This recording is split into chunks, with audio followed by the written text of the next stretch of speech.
twilight less gleaming, whose broad stripes and bright stars through the perilous fight, o'er the ramparts we watched, were so gallantly streaming, and the rocket red glare of the bombs bursting in air gave proof through the night that our flag was still there. Save for save that star-spangled banner yet wave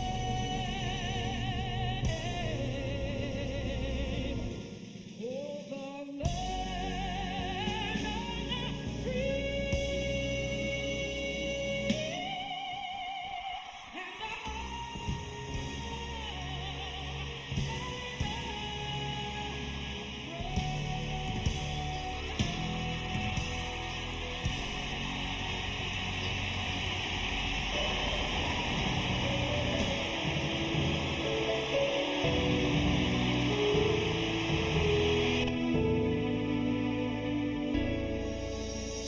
Samoa tulai masisi alafua do palelea. Samoa tulai masisi alafua do palelea.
beginnings.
Samoa,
Leatuivaoalii tama le alu ma le agaga paia. Ua fotua'i mai o le lā i le taeao ma le goto malia atu lenei tau afiafi. Matou faafetaia lou aga lelei auā o lou alofa e te foa'i mai ai lou tamao aiga la le tino e sili la le agaga. Faafetai i mea uma faafetai lou aga lelei auā a matou va'ai au galuega ona matou fa'afo'i lea ma matou ifo to'ele e fa'afo'i atu ai lava loviga fa'amagalo mai lau fanau e lē ato'atoa i matou o matou leaga ma sesē o vaivaiga ae maise o le tau fa'aleaga ae maise ua e silafia mea leaga uma e faia e uso a tagata fa'amolemole le atua avea ia lea sa taua e fai lea maala matou te to'otutuli ava le tamā mai e fa'amaga fa'amanuia mai la matou nei pokalame ua e silafia matou taumafai ina ia alagaina avatu au mai a o le mana o lauafio e te whaamatala upu ina ia mātou maua ai le to'ofi lemu. Awani o mātou whaia se mea e manua hai o mātou, mai nisi o mātou uso a tangata. A ia o mātou whaia ina i fusia ai i mātou. I lou lava toto pa ia o le atua soifua, le atua tamā, le alu ma le nganga pa ia. Amen.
manatu lenei tula o lea ua e faafofoga Samoa ua tatou mua me matautusa pe o lea muanagana ona o lenei lava auaunaga siufofoga o le taeaofou radio Samoa i ana polokalame fai pea matou te mua i le atua mea uma auā o ia na te taʻitaʻi loutou soifua a si o matou ola o ia foʻi na te faatoomatauina ma ia amaia le taʻiala auā se manuia le gata isi o tatou atunuu a o lenei i tuefā o loo salalau ai ia le toʻatele o lo tatou atunuu ina ia faapena ona tatou nono manui le atua e ala mai ai lana faamaniaga lenā na outou faafofoga i le pese fai mai pei o le ua e susu ai mai le ekalesia e fakasā mai tula ele i faleata o le au fai pese a le au talavou ia o le mea lea ia tagai ane ia tatou auā foʻi lenei tulā o le afiafi ia e manatu ia o le faatalofa e watu ai le agaga matou te faatalofa atu ai si o tatou atunuu le afua mai mauga tetele seʻia paia mauga iti le gata i lea ona i tamā ma tinā matua lau faigaluega totofi e le atua ia o loo faapena ona latou nono manu ia auā se manuia o Samoa mo nei mataeao seʻia oo lava ia tatou fanau ia na lenei tulā e faatalofa atu i nisi ua maua mai lenei auaunaga a le siufofoga o le taeaofou radio Samoa mai Long Beach California nei ma lana auaunaga e masani ai Tautai ai i galuega i Tiute ma Faiva lenei foʻi afiafi ia lea ua outou silafia ua iai lava sisuiga o lenei foʻi polokalame ia ona o iai nisi foʻi o tamālii po tamā foʻi ia po failauga foʻi ia e maise foʻi o nisi foʻi o tinā ia ua faapea ona maua se avanoa matou te faatalitalanoa atu ai ia e ala lea foʻi se faasoa e ua tumau mai ia e maise foʻi ni mataupu e ao ona fesoasoani ai si o tatou atunuu e lē gata i totonu o lenei atunuu Amerika ia e maise o i tuefā ia e maise foʻi o i latou e fia maua foʻi se auala e mafai ona malaga mai ai ia ma nisi foʻi lava o polokalame e o faatinoina e ala lea i faalapotopotoga e pei ona i ai se auaunaga ia ae lē gata foʻi lea ia o nisi foʻi o tala foʻi e masani ai ia o le a faapea lava ona tatou feiloaʻi se taimi o muamua ia ona faalau iloa atu lea ia o tatou tamā foʻi ia po o malo e masani ai i tatou e ala lea i lana polokalame ia faatalofa atu i nisi ua maua mai lenei tulā ia faatalofa atu ia kuka akivisome tuitama ana taloafulu mai New Zealand Auckland e faatalofa atu foʻi i faletua iā soli o lalesuʻa faatalofa atu foʻi iā talapeli faatalofa atu iā silia tualau ia e maise foʻi o taupalemia ia o pouiva timu mai Sydney ausetalia ia maise foʻi tinā faletua iā tevisa ioane ia maise foʻi o George Lomax mai Melbourne Australia ia maise foʻi o ulatina paleʻae mai Macquarie East Auckland New Zealand ia paia fepuleaʻi ia mele nele taufeteʻe gaoteote mai le Bay Area ia ma Nevo Siosi mai Roy Utah faatalofa atu la lenei tulā ia e masani ai lenei auaunaga ia o se pese lea tumai o tou aao tuatu o matou lima ia e maise foʻi sa matautua i lenei tulā o le afiafi ma le afioga o le faatonu ia o ia foʻi lea o le IT ia o le susuga iā tuila epa faafetai li o suʻa ia o le a faapena ona matolua atu ia ona faaiauloa lea o le tatou malo foʻi ia maise foʻi o le tatou tamā i se taimi o muamua pese lea fai mai teni sa ia siva maia Si mai lau Faafofoga si Fofoga o le taeao fou radio Samoa mai Long Beach California nei malana auaunaga Tautai inga aluenga i Tiute ma Faiva. Yo, tuya, adieu. Hey. Siva Maya. Hey, hey.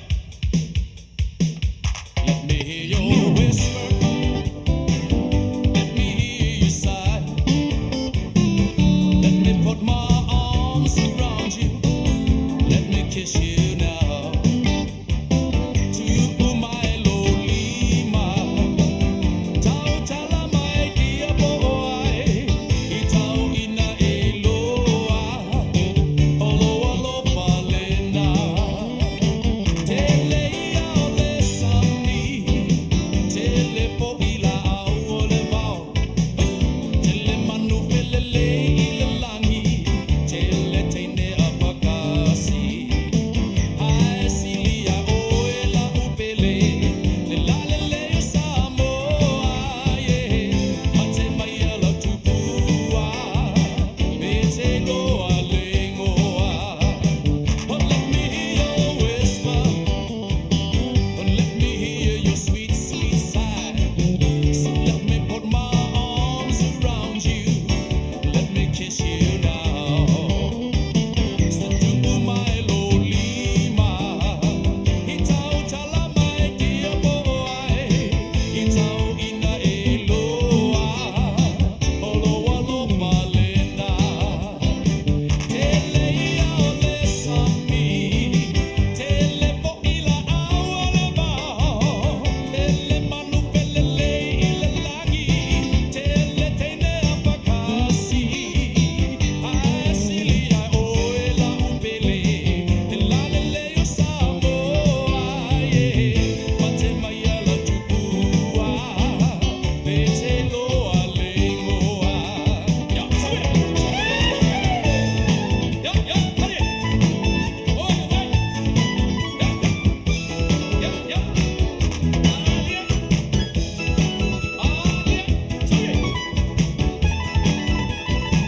Ya, ya, hadi, hadi.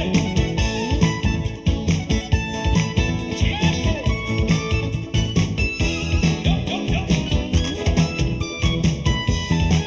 Alia.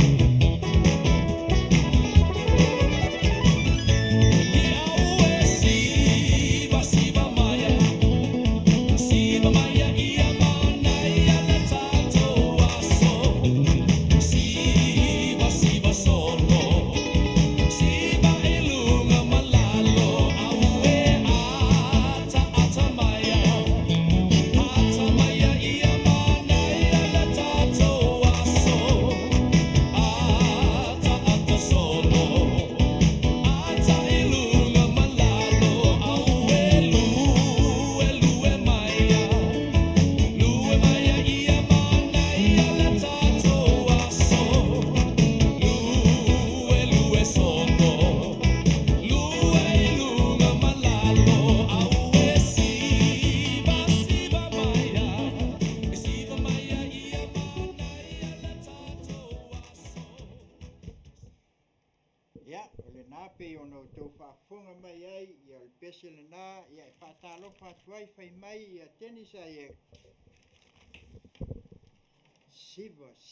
siva mai a, ia. Nei lai tu la e pe lava o na tau silafia, ia e lem whai lava o na tuua fo i tūlanga e pe o na iai, ia ngase, ia e maise fo i o whaamai o lo alu pea. Ia mātou te tonu, ia o le nā e singa fo i a wā i o maota ngase i si o tātou atunu, ia ai maise fo i o tūlanga e pei o na iai, ia o na mātou manatu la ia lea, ia o na o la pata inga lava, o na o le nei vai tau e pei o na tātou vai, o tele iai il whamai, ioi. Ia ai le ngata fui lea, ia o tātou o tō silafia, ia e le aise se whailoto, ia e pule lava le atua, le ngata i mai o le tino, mai tu mau, ngase wo o iai, ia e whape nā fui, ia nisi fui, ia wo o iai le wala au le atua i whaalawe lawe, ia e maise fui o le COVID, ia tautua nā le whamai, Ioi, tātou maua pēlea nganga ina ia malu pui pui pēa, ia ma tātou usita ia lapta inga mai le mau ta ngasi ia po le ofisa hoi o pei o nau tau silafia i le tātou whale mai tele i matutua, ia me se foi le nei atunu, ia pa pēnā o na tātou langona i pēa, lea nganga i pei o na iai ia le mea la lea, ioi, e ui lava ina o le matuitui o le oti, ia ai le aiso tātou loto e whai e pule le tua, wa upu lava e māsani ai, ia pei o nau tau whaafonga pēa e upu le tusi, noe, oe, am ia e whaanoa noa, wa e whaamāwhanwhanaina i la tau, ia e le ngata foi lea, ia e pei foi ona, au mai foi, ia e na taltunuina lo tātou foi, wawa ai mo tātou loa, ia e pei ona o le wala au ia e ua mali liu toa ua ma umawai au penga taua ia le pese la lea ma tau te whaamaise ai ia watu ai fo ile nganga o whaama whanwhananga ina o le nei vai taimi ia o le nei fo i vai tau o tātou tu lata fo i le o ngā te tonu o le nei tau sanga wa leo toi mamau ia a le maliu lava ia ma le wala au le tua le oti ia le mawhai lava o na mo ona tuua i le aso ma le aso fai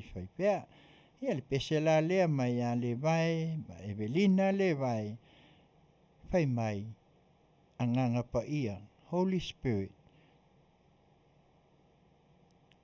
si ufafonga o le tae au fo radio Samoa mai Long Beach, California nei lana au nanga e Tautai ia i Galuega i Tiute ma Faiva maua le nganga o whaamawhanwhananga Holy Spirit, come to me. I need you now. Come, Spirit, come to me.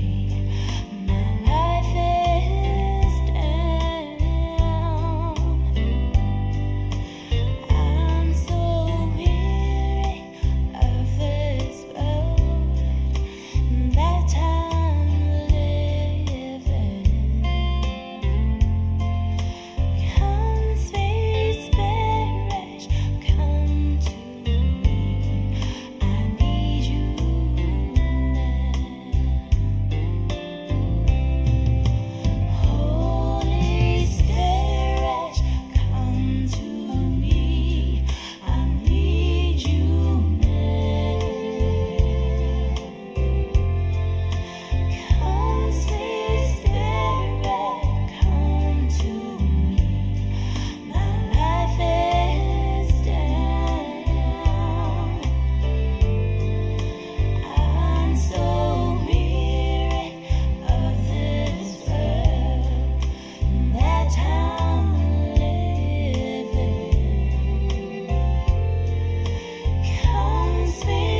Amu ie whaanoa noa, au wae whaamawhanwhanaina i lātou. Au auna lele ie mal whaamaraoni, ulu whale maia i le fia o lowali. Ia upu ia, ta maisenga, upu fo ia whaamawhanwhananga, ona o le motusia, le ngata i mawhutanga, e pele ile nei lalolangi, ia ai maise foi, o le vala au le atua. Ia, o le mea lea toi whaatalofa atuai nisi o i lātou, ua whaatasi mai, o vai o tai sama tu moe ale, ia epi happy, me se foi tua fine ia lawama maunga o tenga, ia me se foi o se tasi foi o paanga le nei foi au nanga, ia whaosa muli au maseli, ia ai me se foi o evo lave, na talofa atu ia i lātou, ia o mawhai lava o na maua foi le nei taimi, ia tātou te mafuta ai, ia ma tātou ewa foi e pei o na iai le nei tu la, ele mawhai o na mātou tu ua le ase singa i mau tangasingas, o na mātou manatu lea, ia tau ia o se pese, e mawhai ai o na lui tauina, no lātou iai, i tau tonga tinga, ina ia maua pea, matatalo i lea tua, to e whaafo i lo lātou malosi, e le ngata i la le tino, sili le malosi la le nganga, ia le pese la lea, ia mo i lātou uma i maotanga se ngase ma fale pui, ia o atu iai, e le mawhanawhana o le alofa o le tua, ma wai le tofi malie, a o to iai tau tonga tinga, ia le ngata fo i lea, o i lātou, ia o ngā ia le sasa whaale malo, tu la fono i pei ona o tau, no pia i fale pui, fuli tua mai le leanga, wa ai le sao le tonga, le malo le tua, ia le pese la lea, a mai ai le pese lea, ia ona tau mawhai atu la, ia leo le request e pei ona mai amelia whaamoana, ia usi mai a lau whaafonga, asi a singa i maota o ngā singa. Si Fofonga le tai au pou, Radio Samoa, mai Long Beach, California nei, lana au nanga, Tautai ya e ngā luenga o Tiute, mawhai. Ka vai o wanga mai Chloe for a version.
Ia, o le pese le nā e pe o nā watu le neitu la, e maua e pea le tō whimalie, ia ai mua o lo whata o tulia ai nisi i maota ngase ngase. Ia, le mele whatalo whatu nisi o leo wa whatasi mai, ia se tupua mai le nevi pei se Pearl Harbor Hawaii, ia talo wha malo tautua mo le atunu, e mese o le malo tele, ia me se fui se tasi fui o paanga masani, ia nei fui pokalame, ia lua tapu a Bradford, ia o Twilatoff, ia Elisabeta Whalili, ia vi whau iunga aleanga, Silivale a Pasesa, ia me se fui o Lili se misi, ia whaatalo whatu, lo weta a seu whatu, ia whaatalo whatu, ia i lato umalawa, ta lofa ua whaatasi mai le nei tu la. Ia on manatu la ia lea, ia o le pese lea e pe ona moli manao mai ai Amelia whaamoana, mai e le pese lea ia ona tau whai atu la ia leo tātou tala mai Samoa, whaapisinisi, ia ona tātou se e lola ia lea mo le tātou waenga luna lua, pe a mai e le pese lea e tāina atu. Le pese la lea, ia Amelia whaamoana malau moli manao, ia o le tausala mai a siosi waipua, ia mo i lātou umalawa o maua le nei awanoa, i tātou te whaalongolongo ai, ma tātou fia ai le nei tūla, ia mai se fo i lātou i nai tūlangi, ia Faiva mā nawa ia i le Afiafi, ia ti lau la au, ia mai whaalongolongo i musika o le tau Afiafi. Si fofonga o le tai au fau, Radio Samoa, mai Long Beach, California nei, ma lana au nanga, Tautai ia i ngā luenga i Tiute ma Faiva. Amelia whaamoana, malau peselea. Tausala, mai ia si osi waipua.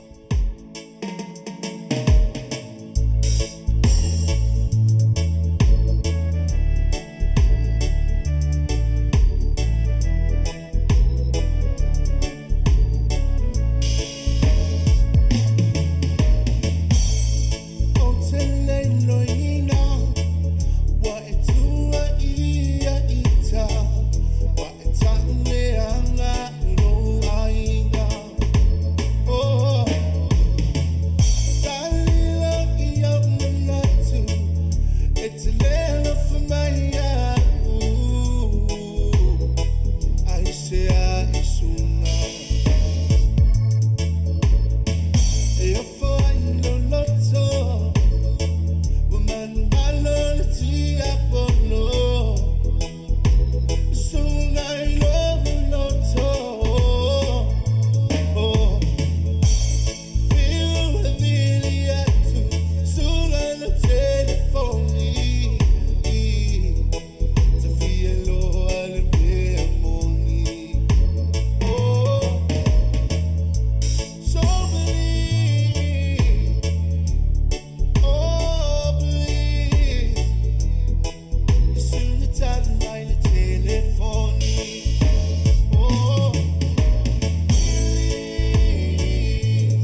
Ya, lau pese mulmana o na Amelia, ya pei ona e mulmana o mai ai, ya fatalo fatu inisi wa mai mo mai le nei tula e le faltua ya foi le langi ya mai se foi o junior mai lei ya le ngata foi lea ya o fapaia pulai ya ma Amelia whamoana ia mal tō tele lava o i lātou ia o whaatasi mai le nei tūlā.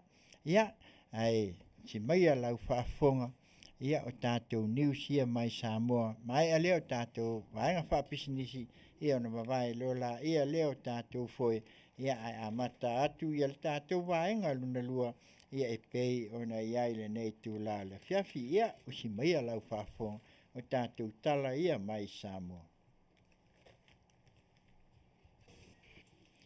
Fatalawhatoa watamua mai Samoa e usi mai al whaafonga. O whamautua i nei whaamalienga le sao o alii ma whaipula le whionga whangalii. E langolango i le toe te talaina mō pisinisi le malaiwa lele i whangali uta.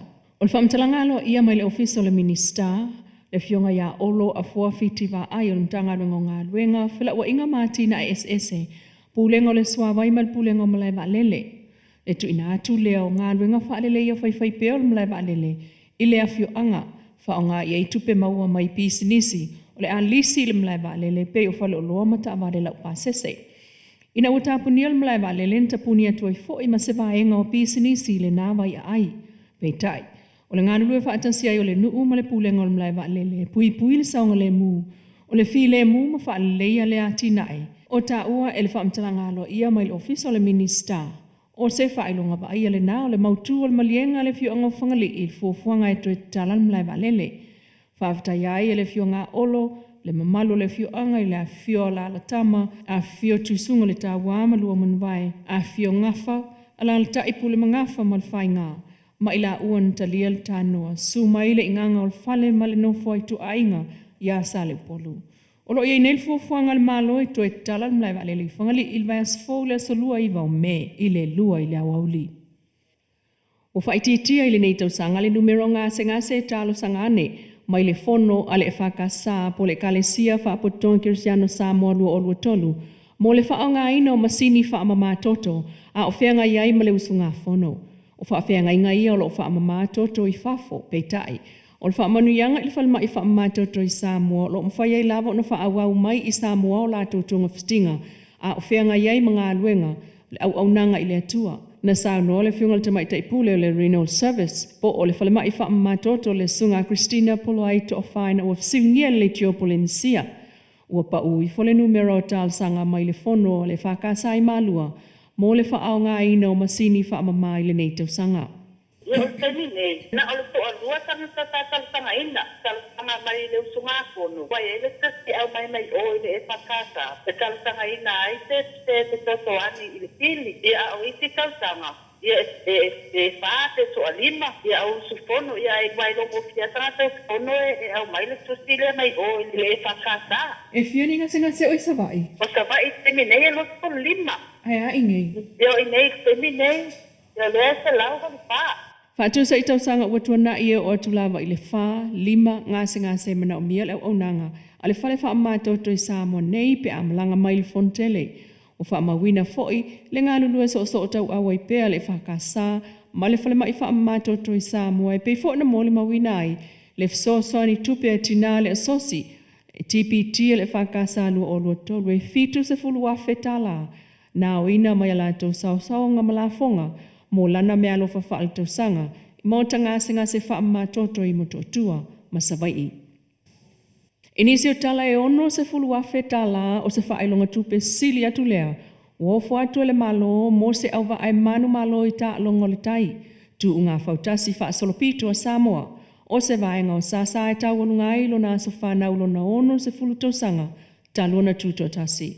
Masauno le suil komiti tu unga fautasi le sunga tanu wasa petone maunga, o wa umanei o le atutu uai a tai au, e ao lava ona ausia tu la fono mai a inga e anga wa ai. Ia fausia fautasi lau papa, ma le Faiva class, ia alo i foi Samoa po foi lau papa, e le italiaina foi spuni, Numa tolu e le taliaina pausanga vaona pōnei high-tech pe ona foa e whae. Se tai pe aalo, lona wha e tuunga e whai le aloalo e amata mai ngā tai ane whale ula ia e tini mai ma whale patan malo le eki Grace in Sheraton. Ra lima ia e taimi whātatulaa i o lisile a whono tātou e liu i aile tō whaama. E so suia mai ai le 10 minute i le 5 minute ia. Tauno fo itan vasa iai lava nai vaenga le alo e te tauna sila fie kapiteni e tā wai le taunu o waa e le itale sfultasi e amatai le tu unga malia lava a masani ai fale ula i matautu. E pupanga i tauna tātu tasi tātu a mata mai o na le iaia nai vaenga o le track pole course ia e mautinoa pe mawalunga pe i maulalo tai ia e laia i ana i toa na e ono pole fo i na ne i a whai nai se va le alai e iei fufanga i tauna tale sfutasi ia pole afa fo se fu ia mo tātou iai umai o whasauni ai mo le taimi o la amataino tātou unga. I le umane o se inga ala baa wa pito ai iuta i le ala baa numero tasi le telefoni mai a inga le tai ala baa lona lua le senga vao ale Don Bosco ala baa tolu tamauli mai sa le lolonga lona wha ma lisi ai ala baa lona lima pito itai le Little Rina ma le fio anga toa mua o tu ngā fautasi o le ono sultau sanga o Samoa lu o tolu o le isi lefa fianga o sisi ngā fu a Samoa e tuli mata ia pea peitai ua whaitau fia tau sanga talu o na taatia e Leatuivaoalii ai o le toe la langa mai ai nei el whainga malo filfili alfa tuatua e le atua Samoa ua tasi ia toe au mai ai yanga matu Masina ia Samoa ai maise o le tau alunga ina o lona ono se fulu tau sanga o lona sa utonga mai pulenga whaakolone. O le umane ai o le tu ngā wa ai le sfrei le name ta pēna i loa le malo e masi atu i savai mo le isi fo i vaenga o le tau alunga o le wha ai loa ina lea. O le taunu uai o le Kalesia Katoliko Roma i le ala tele. O le sauninga e whai ele fiu anga o Samalai uru le stona i nei. Ua mai ele filifili ngal ka peneta i tu stal sanga sa so ina atu mo tu langa mamalu ma wha ai longa tawaloa ale malo ma e to sfulu lima ila to fa amaunia le anga va ai ai o nei fa ai longa o le nei fa mo le malo e anga va so stanga to lo le tautua po se tasi fo i wala wi lo le tautua i so se fa to funga ngai pe o le fa fale ma tua o le fale le langa ma fa to funga nga tau pe ta i elena o tanga to fa ngal wenga fo i le malo i sa mone ma fa i ona nga va e ma fai fo i ona awai ma company ma tanga te Samoa o lo ngalu lua e mau i atunu i fafo pe ona pale mai e le tina ia Maria mo anga tuti ai le lua festival mal fitu mai le afio anga fonga savai ilana tautua le ini le i e Samoa na avea fo i masuita mai ta e lona nu uil tolu tau sanga o ia tale ni umasa fa pale ina le tina i se ta se fa ilonga tau loa Samoa e amana ia i fo ilona sao tau e tono le atunu ma o le tau a au ino pine ma fa ilonga tau loa e fa atino le pol kala me fa i u o le tapunia lo i o sa sama fa fifianga le ono sultau sanga o le tuto o tasu Samoa i le pole asululu i mulinu e luas fulu lua ta longa lo i lalo fa malmalunga le Samoa Games lo olo tolo lo fa nga solo nei o le isilia pol kala me au fia tono sa sama fa fianga le fa manatuina o le ono sultau sanga ma e fa umai las farai le vayas nei pe ta ai amatalia il ta au nei le ta mlisanga le ta alonga le ta polo po le golf le au fia tono ta alonga nei e luas fulu male lua ma ua fa tulanga mai nei le au ta alo mo le ti mo le ole atau vai le sunga ya lio vui rapid faalinga ma koi kai so o ai ma grey atapana lucky betty ma chat ranking o le vai ngalona tolu mo le ti mo lava le o ai Gary vui Tavita Solomona ma Aaron Evalu ona so o mai le Maniko Caffarelli Timoteo Aviata ma tuala Matthew Vaya Faith vui Chantal Lingalinga ma tima le avai o le isi tima le atau vai o Aileen Meredith Lolo lau mua le avai Revan Samoa Unoi Cisco Caffarelli Sianini Vaafutu'aga Carol Sialawa tuna ma Matthew Matang peita i o ila to umai e to luas fulfa le atau va i le faanga tama isa ili mai e se awa Samoa mo le Pacific Game me faia le ile asus fulu i vo November anga ile asolu o te se malu o luo tolu i Honiara Solomona ma o sai momo fo ile o le afaya i ta alonga le Pasifika ile fo i atu motu o le Pasifika Ai o le ama watu le unga o le nei ta alonga i le mai ana le tamilisanga ta polo o lo whaia nei. O awa tamua nā mai a pia le nei tūlā Manuia taulumanga o le nei fo yaso. Ia o le nau o tō whaafonga Samoa i tātou tala mai vai whanua, ia sa Fofogaina mai e le whalitua po le Afioga ia leilu a amesene tani elu. Se tasi foi lea ia e mai se foi o se tasi foi o ona soatau se tamaitai ia o lo whapea ona la se elua ia wa foi ia tala e pei ona iai, ia wa watu, ia mau tō whaafofonga, ia o umalava e pei ona iai si o tātou atunu. Ia e mai se o le anga atu mo le whailunga ina o le ono se fulu tausanga i le whaiunga o le neiva. Ia so ia sau se taimi ia ona tamu whai atu lea. Ia o le pese lea, o le a wawai atu ai le pese lea o alofaanga mai a vai wo tai sama tu moe ale. Malana pese e pa ia lea li i o ainga mai le everlasting peace. Ia mai al pese lea o se o le matatu whainga o ta whasalalonga o tātou pisinisi ma le tātou pese vai ai ia o nā alo Faiva loa la ia lea mo le tātou vaenga luna lua e pei ona iai whamalulu atu o le ale aine tātou pese aso whanau o no tūlanga e pei ona iai le polkalame ia ai on le taimi whaavanoa ina. Ia ai si maia, le pese la lea e awolofa atu ai e pei ona mai le mana o ngā foi ia po se pese mo le manao e pa ia. Si Fofoga le tai au fou Radio Samoa mai Long Beach, California nei, ma lana au nanga Tautai ia i ngā luenga i Tiute ma Faiva.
Ia le pesele na ia lea sa molmana o mai ai ia tumoe ale ia epa ia le ali o ainga ma li e foi lea fatunga ia mwhai ei foi ona tātou mau ai le toa file mu. Tātou whaalinga whapisnisi nei ia mai a ia ona wawai lea ia ma tu atu lol tātou vaenga i pei ona iai ia le tātou puakalame masani ai i le tātou tama foi por tātou malo i pei ona iai. Fitas wha lima i watasi lima o Iwalua OCI Polynesian Store Iwa fitu lua tasi Karen Cove Boulevard Galuega Karen Cove Street. Baked foods every Tuesday to Saturday.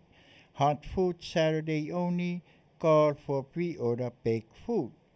Telephone 714-591-5092. Ia e mwhai ona e whaasotai fo i le nei fo i whaleinga. Ia e meise fo i mwhai on tatongi. Ia e meise fo i o nisi fo i o mea tau mawha pe o nau tau whaafonga mai ai. E moale so i fua malolo ina. Ia e mwhai lava i aso tōnai. Ia e wala au e tongi ai. E pre-order ai au ia mea tau mawha e pe o na iai. E eli pol kalame lea ale starfish. O le tasi leo vaenga i pe o na whalau loa mai. Pei mai, Starfish is a digital platform. It gives instant cash back on your shopping at almost 5 shops that you are already shopping at. Mana i foi. Io tasi leo vaenga i whai foi into e maua lau tupe. Ia, e wai mwhai lava o na whatau le credit card. Ia, te iwa umatu. Ia, ai tue au mai se pasene. Ia, oi o whale o loa ia e pe o na iai. O lima se lau whale o loa. Ia, na o nei whale o loa e pe o na o tau silafia. E iai le Amazon, Walmart, Home Depot, PNP, Chevron. Ia, e o fo i valele. Pe o iai le Tautai airline. Ia, o fo i iai nei au nanga. Ia, ai le ngata fo i lea. Ia, e mawhai fo i o na o tau maua ai, ia pe a whaasotai mai, ia le whalitua foi, ia po le, ia soli ula le sua, ia o ia lea e mwhai ai o na maua ai, ia lea foi tu langa e pei o na mana umia. Ia ai le ngata foi lea, ia e iai foi le vaanga le e tau o le Asia, le Asia tātou e pei o na whatau inai foi, ia e mana umia foi, ia e le whangu Asia lea, ia pe o no tau tangai mai ai, ia iai fu i malana chao. Ia tasi leo vaenga e pe o na manau mia, ia mwhai ai o no tau soani tele i ngase e pe o na iai, ia pa tai la, ia pe te wala au mai fu i le telefoni lea, lima o no lua, tolu fitu o no lua, ia mo le Starfish, ia po le Asia ma le Venus 28, Fesili mo le Palitua, ia soli ula le sua, soani tele mo oi. Ia, o le vaenga le lona lua, o le fale o loa lea, ia po se tasi fo i o supermarketi, e tau o le Paradise Supermarket and Store. E maua se o loa Samoa, ia ma mea tau lima, e tele i o mea, e mwhai o no tau mahi moai, pe atou wasiasi iai o mea tau lima, ia le ngata i lea ia o loa po i si atua e mwhai o nou tau maua mai ai, ia wā ia tau mawha Samoa, e le eini la tau mawha vela, ia ai pe o talo, o luau, ia ma le tele lava e mea pe o na iai, e le ia lo su iai, e te tali tonu ai, mai la songa fua se ia pa ia le asfawaile, pa se o tai la le tamaita i pule, ia o Leatuivaoalii i Cristo Aso'au. Telefoni fitu tasi fa 553550. Address tolu tasi West Lincoln Avenue, Anaheim, California, Iwalua valu o tasi. E iai foi ana fale, le sile vaenga o ana pisinisi e ta wal Cristo Room and Port. Ioi, e ono fale o le foi au nanga, e mo tangata matua, senior citizen, ia po e foi walitaya. Mwhai lau na e whaafsio ta iai pe vili, telefoni fitas wha 553550. E le faltua ia Leatuivaoalii i Cristo Aso'au, e mawhai o na pesoa soani atu, ma wha malama ia te oe, au nanga ia e pei o na iai. O le falta vale le tau o le performance o ro seo ia tele i o lātou tāwal fōu, tāwal second hand, i o le whale tāwale le e mana o mia le vāenga, nā iei lau pang, fo lele pang slip, po se me lo ai, e iei el tupe maua oe, nā watu ai tama ia, no nofo loa tama ia, ia mafiosoani mai mo. Oe sunga le alipule, i ke menta o George, telefoni 512 iwa 5 iwa o le la self avea iwa o iwa ono tolu lua ono 5 tasi el tuatusi tasi 5 fa o i Whitna Boulevard Whitna California iwa o ono o tasi fesili mo aiki po ike manda po le sunga i asiosi. Le tasi leo vaenga o lo iai nei o le mo le life insurance e tau ona fai ia se life insurance ia wai te le lol me tupu ia a o lo iai le me tua iai i la tau foi o lo soifua mai fesili i le fionga po te mafo ia watami fatilua telefoni iwa fitu tasi tolu o tolu fa fitu tolu lua po le faltua ia sewi fatilua 5 o tolu lua valu fa ono Faiva o le insiua e ta ul fa sa a le latu para e ta ul IUR Index Universal Life e mwhai ona iai me living benefits e whaonga e soifua iai fu le latu cash value mo whaalawe whaafuasei io e sosoani fo ia te oe pia e li taia io e iai fu ia latu insua ia mo ngase o mai tu mau wala au telefoni iwa fitu tasi tolu o tolu fa fitu tolu lua 5 o tolu lua valu fa ono Faiva mo le Afioga po le tama ia watami fatilua ma le faletua ia fatilua pe soasoani tele mo o awa fo lea au nanga le insua e o le tasi vaenga e o le ta pe ona iai e tau o le V-design ia e o le faletua po mai ta ia viva sua lalo ulu ina i North Dakota ia tasi leo pisnisi whai on whai iata whawa lei ia le ngata lea mo meo pine fo i a maliu po se ase tuai ngā pine a le ngata fo ia o penas te tele po penas afa fo i ma whai o na lātou fesoasoani ma leani arts fo i o lātou pine fo i tū umailua na au nanga lea te mau ale fesoasoani pea e wala au 5 ono lua tolu walu fitu 5 walu fitu fesili mo le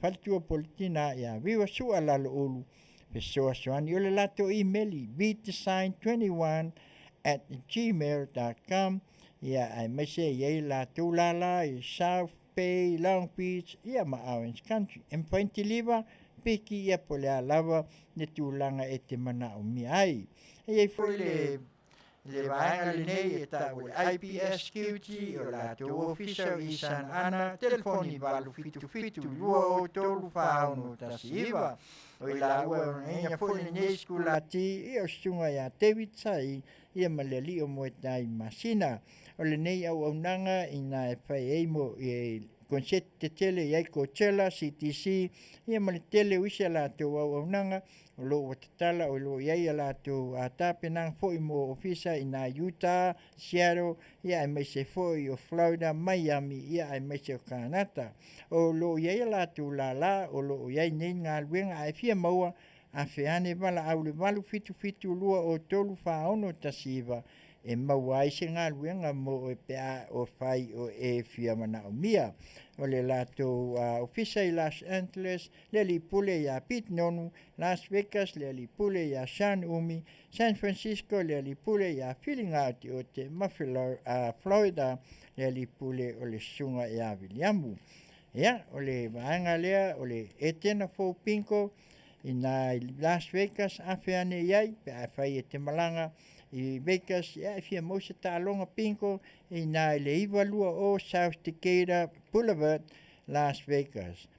Nevada, walu iwa tasi o fitu, e ia lātou package, e ia lātou regular games, fo ia me se fo, e ia lātou speedies, ia me se o le tele o lātou pool tab, nei whailonga uma, i matapo action, ia tai lua awhi isi, ia awhi se lau iwa, ia pool tab, ia ale lātou pai in, ia e fase fulu i pai in e wha, ia ai me tolu se lau e tongi atu mo lātou Regular Games, e ele lātou special ia wale momoio te fasili ia sunga ia te wong fitu lua lima lua o tolu walu o lima o ia ele lātou snack bar ia male free parking o lātou awonanga mai le asonga fua ia mai se aso tofi tatala le faito ele lima ile Afiafi a mata le tālonga ile afa o le ono ia o le tātou vaenga ia e lua mulmuli mai Samoa e iai le hotel le ta o le Fia Family Lodge ia ina i vai moso ia e mawhai ona e afe ane iai pe a fia maua se no fuanga ia te tawhao ai foi pe a Afio atu i Samoa ia afe ane le hotel nei ia polmo tau telefoni te olu o tasi mopili fitu o valu ono telefoni ono valu lima fitu o valu ono le lato email fiafialodge@gmail.com ia mal Facebook fiafialodge le nei foi au onanga e tele e pe o lewa amata lato vento ka ia leu tau tanga i mai ai e ta o le Fia Family Lodge ina e ai foi ia lato pasi ia ma fai lava ona fisoso ani tele o le Afioga ia lemi taefu mal faltua ia va ia malifanau e ona inga le nei foi vaenga afe ane ai ai fia malanga i Samoa ia o le maua foi se no fuanga o nei au nanga uma o lo ilunga uma o le YouTube mai le V-design o le IPS QT o le hotel o lo iai alato whasalalaunga foi whalau iloa ilunga o le Facebook ma le YouTube ia mata ane iai e te tali tonu ai Lucia Construction Drafting a whai ufia whaua a whaiso mo te Samoa i o le vaenga lea o ilo iai le latu konta la te whauwhale e tau o Lucia telefoni ono valu lima fitu ono tasi fitu tolu o ono e mawhai ona latu tusia ata o whale pe a e mana umia ia fisili le emaili lea sia ripley@icloud.com mai vai usu o lo ia pole sunga ia Edward Ripley o ia lea mawhai o na whaafiso ta iai. Ia o le mea la lea, ia o tātou au nanga na whaapisinisi e pei o na tō lau ina atu. Ia o se tautua ia tama whanau a le ngata i lea o tamā matina o si o tātou o tunuu. Ia ma tama whanau se ia o lawa i alo ma whanau i se lātou tautua i au nai. Le ngata i to tonu o Samoa nei. Ia ai mai se foi i Samoa, ia ai mai se foi o Amerika nei. Ia le mea la lea o le awawai atu le pese lea, hei a uma le tātou pese lea, ia o na whaatalofa atu lea i tusai o le pokalame o le neitu la le Afiafi. Ia ai usi maia le pese lea mai Dennis Ayek. Sunday. Yeah.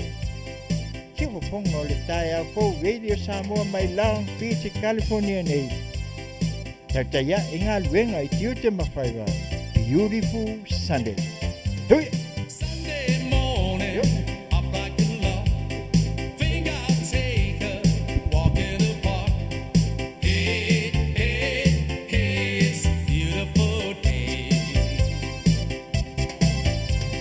I've got someone waiting for me. When I see her, I know what she say. Hey, it's a beautiful day.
Ia, manatu le nei tu la o leo o tō mai mua mai e pe o nā watu se taimi o sola. Ia ona o le nei lava o aunanga o whaau au pea pe ona amatalia i nei vai aso i tolu o tuana iat. O leo o tō mai mua mai, ia o leo o ma se lua foi ia ma le tamama tuanei ia le ngata foi lea ia o le Fetalaiga foi ia Fonoia Frank Widows ia e tu sai foi o le nei tu la ia ma le pokalame Masina. Ona ele ia leo se manatu ia ona ua tolu vai aso ia ua tafa ia se finagalu ia o le nei foi au aunanga ia o le awhapea ona whaalupeina o le longolongo puiali o se tō wha Fetalai. Longolongo puiali o se tō wha Fetalai ina i mawhai ona whaasoa atu. Ma watu ai foi lea nganga ina ia whaatalofa atu ai ia ai mai se foi e whaama lama atu ai foi nisi o tō langa e pei ona iai. Ia o le teimilal nei ia o le atu le awanoa i le Fetalaiga ia Fonoia ia e whaatalofa atu ai e tuasa o le nei tū la ma le tātou mawhitanga. Ia le mea lea ia lau Afiong, lau Fetalaiga Fonoia ia tālofa ia e watuia le nei awanoa ia e te Fetalai ai foi ia ma Faafofoga'aga i se o tātou atunu ia e tuasa ai o le nei awaunanga longo puiali o se tō wha Fetalai. Ia. Paftai atu, e loa Afioga, Taulapapa, ma ore nei i tu aso po nei tu la, ia e tali tonu e ua ese fo i langona, ma ore nei Afiafi o Manuia na isi tala i se tasi a uso, ia lauli ma lona uso fuo to e lau, sa awai i se tasi o wharemoe, ma i lea wharemoe sa te ifo ia le tama leo o la uli ma usu loa i ona Faiva masani o se ngongo. I nunga foi ma le tama i lana se unga sa fitawi loa ma teine to lua. O toto no ta man ngau fale ai. Ma whapea tu loa teine to lua sole se mtua sawe we ua tele lo ulu a tari le tama o le lafu a tama se ngongo. Ma ua le ara ngā upo a le tunu. E winu whapea la sawe we ulo ulu, sawe we ua lo ulu a wao stangata la lei.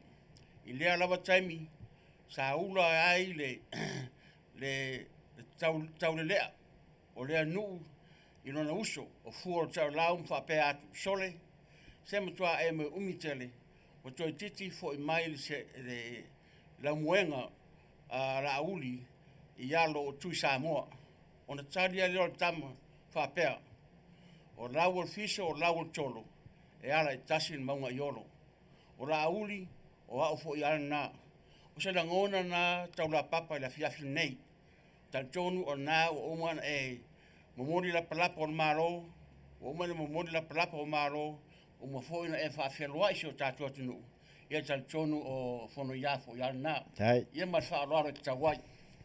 Ia, o le nā o tau whaafunga mai i le Fetalaiga foi ia po le saunuanga foi le tamama tuanei ia anga tonu ai foi lo ma se lua atu le nei po kalame pei o nā watu. Ia o le mea lea, ia, o la whangasolo loa le po kalame pei o na masani ai ia i Afiafi o aso lulu. O le vai aso le na te atu nei o lea sa whaawau mai ai ia le talanoanga ia awa foi ia mea tau le community e whaawau ai ia o lea o le atu le awanoa se ia e sauno foi ta mamtu foi ia o lea se peye se mea na ngata mai ai o lo e mana o soso ai ia a whapea ia o na whaawau la ia lea o le ta Faatalanoaga nei Afiafi whātāua i nai foi ia le tātou mawhitanga ia e me se foi se mai mua a se whaalonglong ia a le tātou atu nuu le nei tū la ma le whaaloalo. Ia whaftai atu Taulapapa i le tātou proklame i le vaiason te anei sa tātou taltanoina lava ta upu tāua i tātou community Peila mta upi o immigration ma le social security. Ia oni awonanga fo na ale nei proklama ia por ato Samoa USA. I nei tu o le kolope o lo matou au mawai. Ia o te manatu ina ua le proklama i le vaiason te nei sa mawhaasoa fo i mo la fionga a Taulapapa i se so onga tāua o le tautua mo le tātou Samoan community. Samoan community i tona California po fea lava i le mea o iari Samoan community. Hawaii, Washington, po fea lava o se awananga tāua tele mo le tātou Samoan community. Ona iai leo se manatu po manatu apea. Pesa I ua tau ona Faatalanoaga le winga o le upu le community. O le le winga o nei upu community. E pesa I o le mena sa Fofogaina loa ma le Afioga po le sunga fo ia Taulapapa. Manatu o le faali iai se manatu I le nei Afiafi. Wa tonu ua na tau mai lava I nei atunu. Le tero tau sanga o whaalongo lava upu community. Wa fe sirinia lal mafau. Po le ale winga tonu lava le upu. Ioe. Ia pesa I o le tātou whaasoa na I la fiafi nei. Ia tonu o ngā foi. A watu au mai. E tonu o manatu whaasoa. Pere upo parangi communication is the key. Tātou whaasoa. Ona mauai lea e tātou le soswani o le tasi. Ia a wā tātou anga iluma mo tātou community e le angata I tonu Amerika, New Zealand, Australia. Ia a whea lawa mea o Yesu o tātou atunu. Ia o le Faatalanoaga lea tuisa Masina, Tautai lava. Tai. Ia o leo tō whaafonga mai, ia o leo au mai le whinangalo I le upu leo o le community. Ia ai se manatu ia pe whaawau pe ia whaawau ia le sa unuanga foi.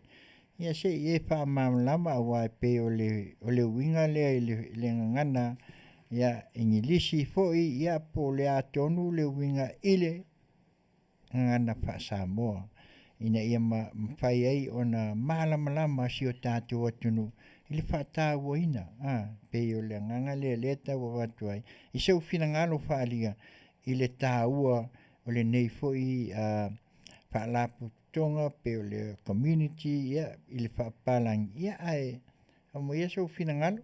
Tai lava. O se fofuanga mo le la fiafi nei whaapea.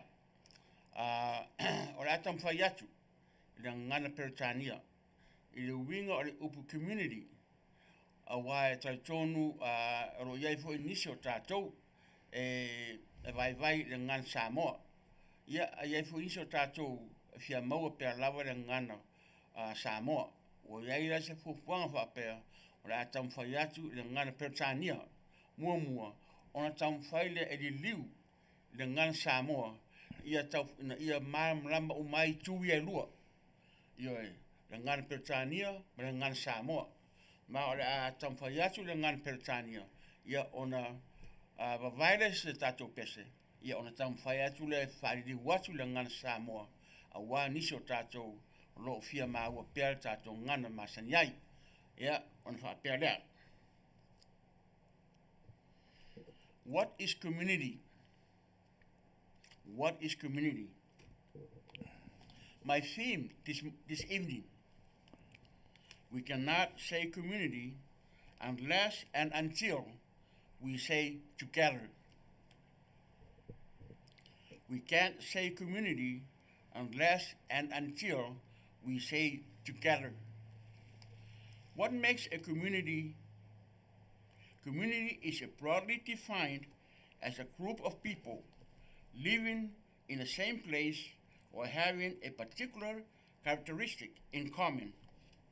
However, this definition is by no means complete. The definition of what makes a community is flexible depending on the given situation.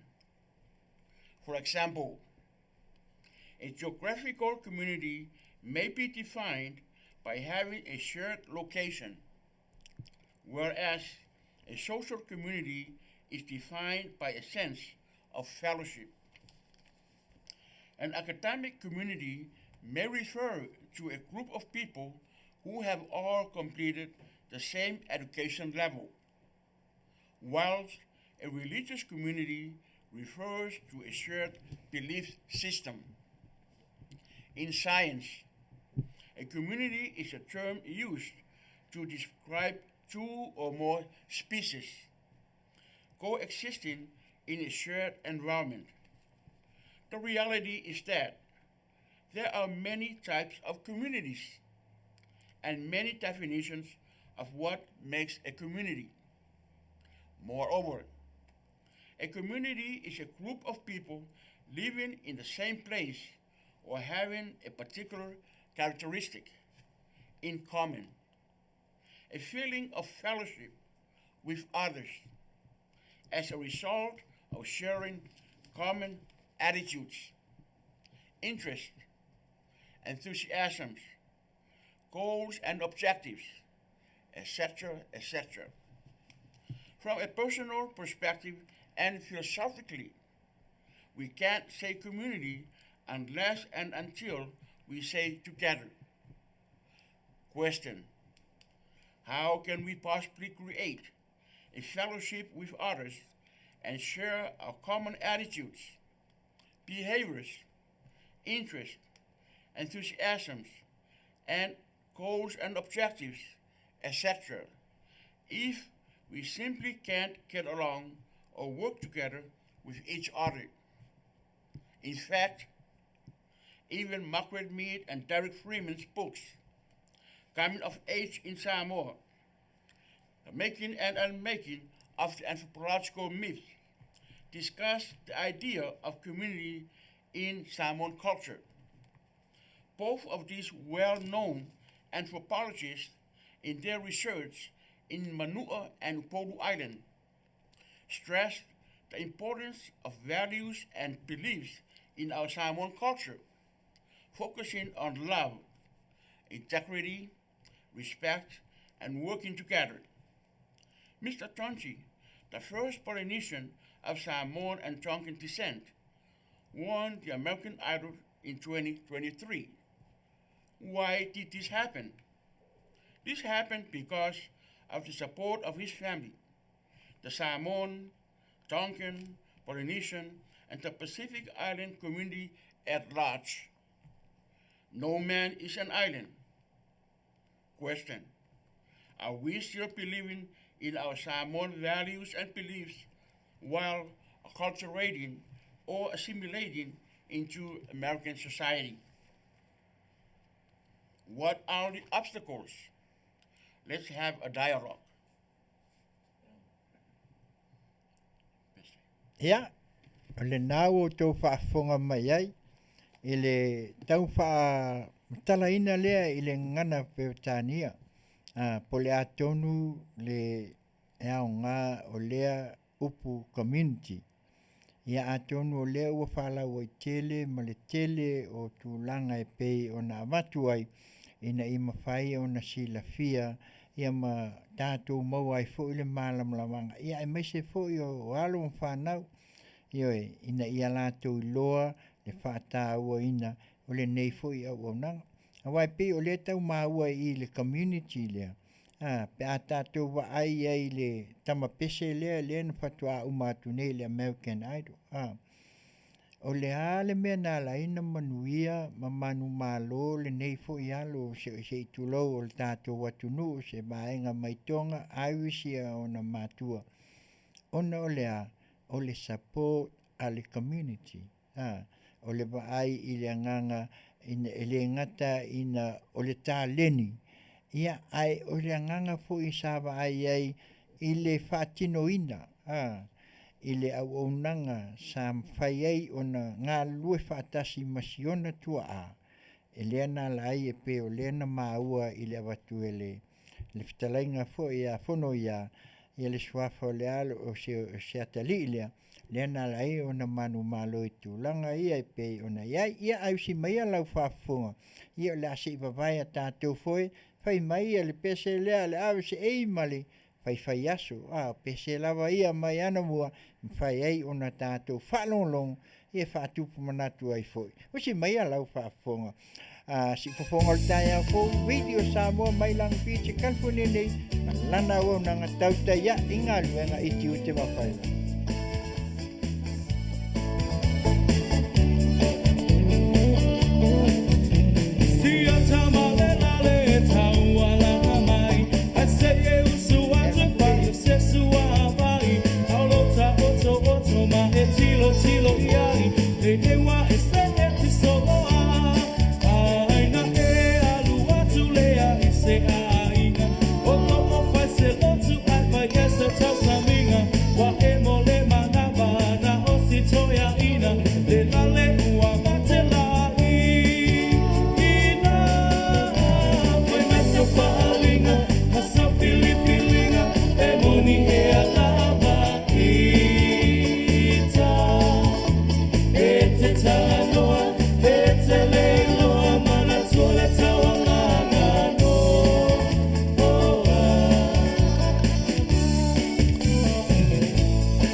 Ile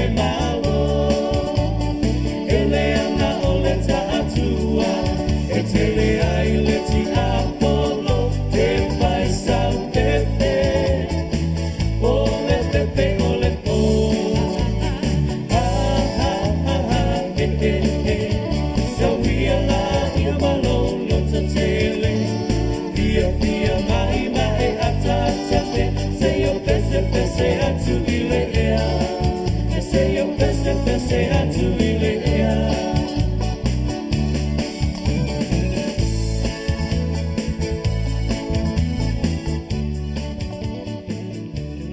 Ia, o le pese le nā mai le awese e fai mai ia o le fai aso i o pese tuai lawa ia le tasi foi fatu pese lau loa ia o le foi a talitimu ia e pei ona iai ia aso a ia o lo tau wha manatu pea ia e pei ona iai o la tātou se le tātou vaanga luna lua o le tātou Faatalanoaga ia o leo la saunoa atuai ia le tamamutua nei ia whaamalamalama i le ngangana Samoa ina ia sila fiai i le tātou atunu ia mal whaloalo Fonoia.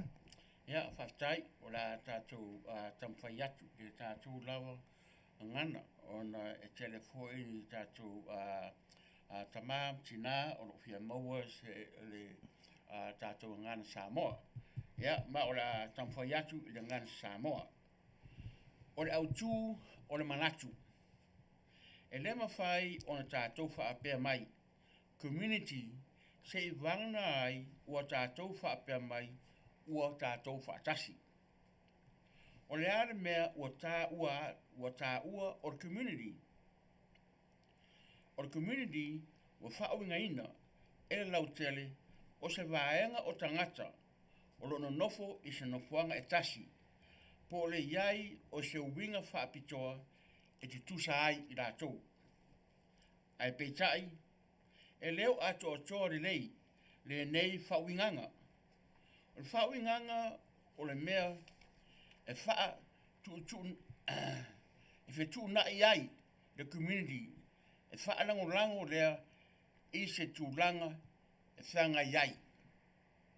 Mos whaatata inga, o se community whaafawhanua, e mawhai on whauingaina, e se tasi o se nofuanga e tutusa ai. Ai o se community whaanga whisotai, e whauingaina i se langona fellowshipi o fellowship. O se community whaakatemia, akademia, e mawhai o na whaasino i se vaenga o tangata ua maea uma tūlanga e tutusa ai ia o onga. Ai o se community whaalelotu e whaatatau lea i se whainga o talitaununga e tutusa ai pe ua tasi iai.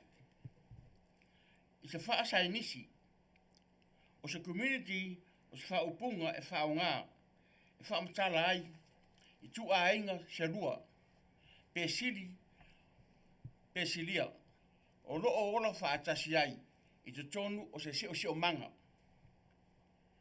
O le mea moni e whaapea e tele i tu ainga community ma e tele foi whauinganga o ni mea e avea ai ma sa community. E lea ngata i lea o le community o se vaenga o tangata o lona nofo i se nofoanga e tasi pe tutusa foi o la tauwinga ma mionga.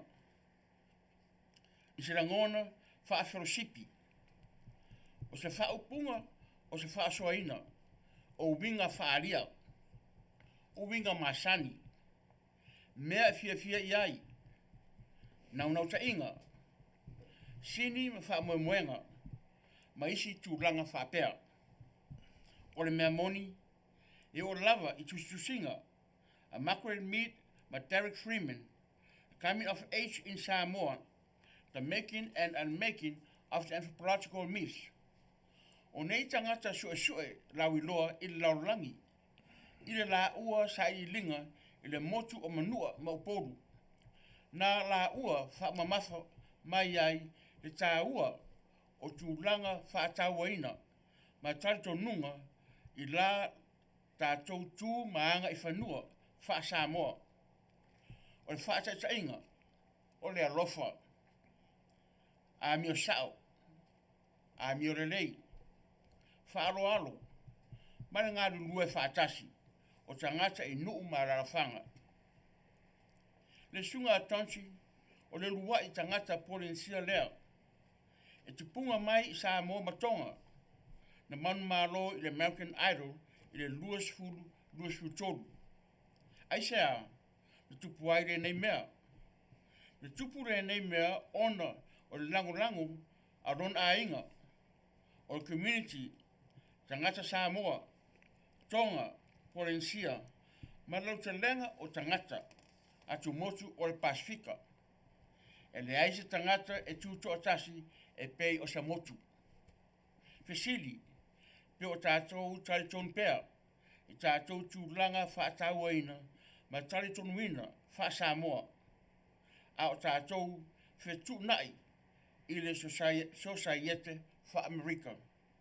O a whaafi tāuri po uru tanga o tūrai mai. O a tātou whaasoa.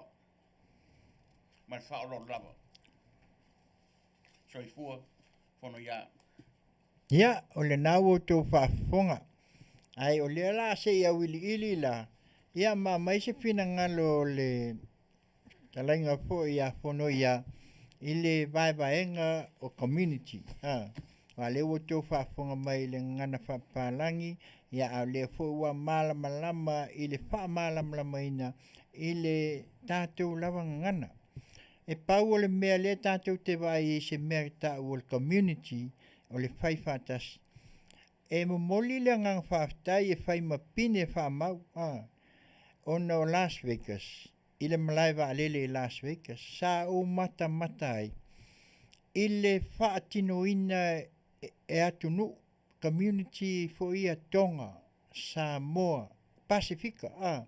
Te unga atoa o le malaiwa alele. Vaenga i tau nu o tuai i a tourist matangata voi. O le tasi lea mea na whai ma pine na ala ai o na tele i la tau whai mai malanga mai pe o tourist. Ia wau tatu o tau silafia. O Vegas o se o tasi lea o stete pitosili o na whai ngoa i nei. E pe e leise po. E tutusa le au mal po. A o le tele fo i o mo meo tālonga. A o lea lana whaatinoina te unga matangofie. Lea lana i ele wā lele i e pe lua e wā lele Southwest. Lea sa wali uma. Wali uma i pei ni tatau o mea fo i e whaatino ele Pasifika. Lea lana lātoi. Masalo le tasi le mea nala ina moli mawina e to tele o tangata tā whao mai lea tunu. Lea nala ai ono lea. Ole ngā lulu e whātasi. O se community na lātou whātinoina, ia leanga nuu whātonga. Teu mā tango fie umal malaiwa. O lo ia iata o lo ilunga le YouTube. Teu whaale lei, whaile tuinga Samoa. Ole ano la le pe e tātou te wa ai e. Le whatu lea.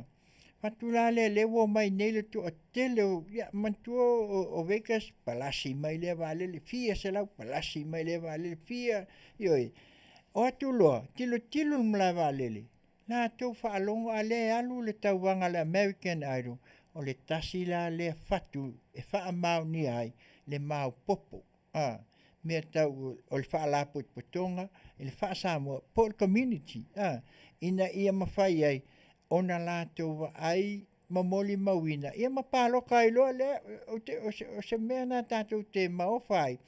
O le sao mai. O se Pasifika mua lea. O se alo whaasino i to tonu o le vas Pasifika. O se alo whaasino tonu foi. Ia Hawaii, ia ai mai se foi o Tonga ma Samoa. Ia tua ia awisi o tasina e moni lava. Ia o le atunu palang.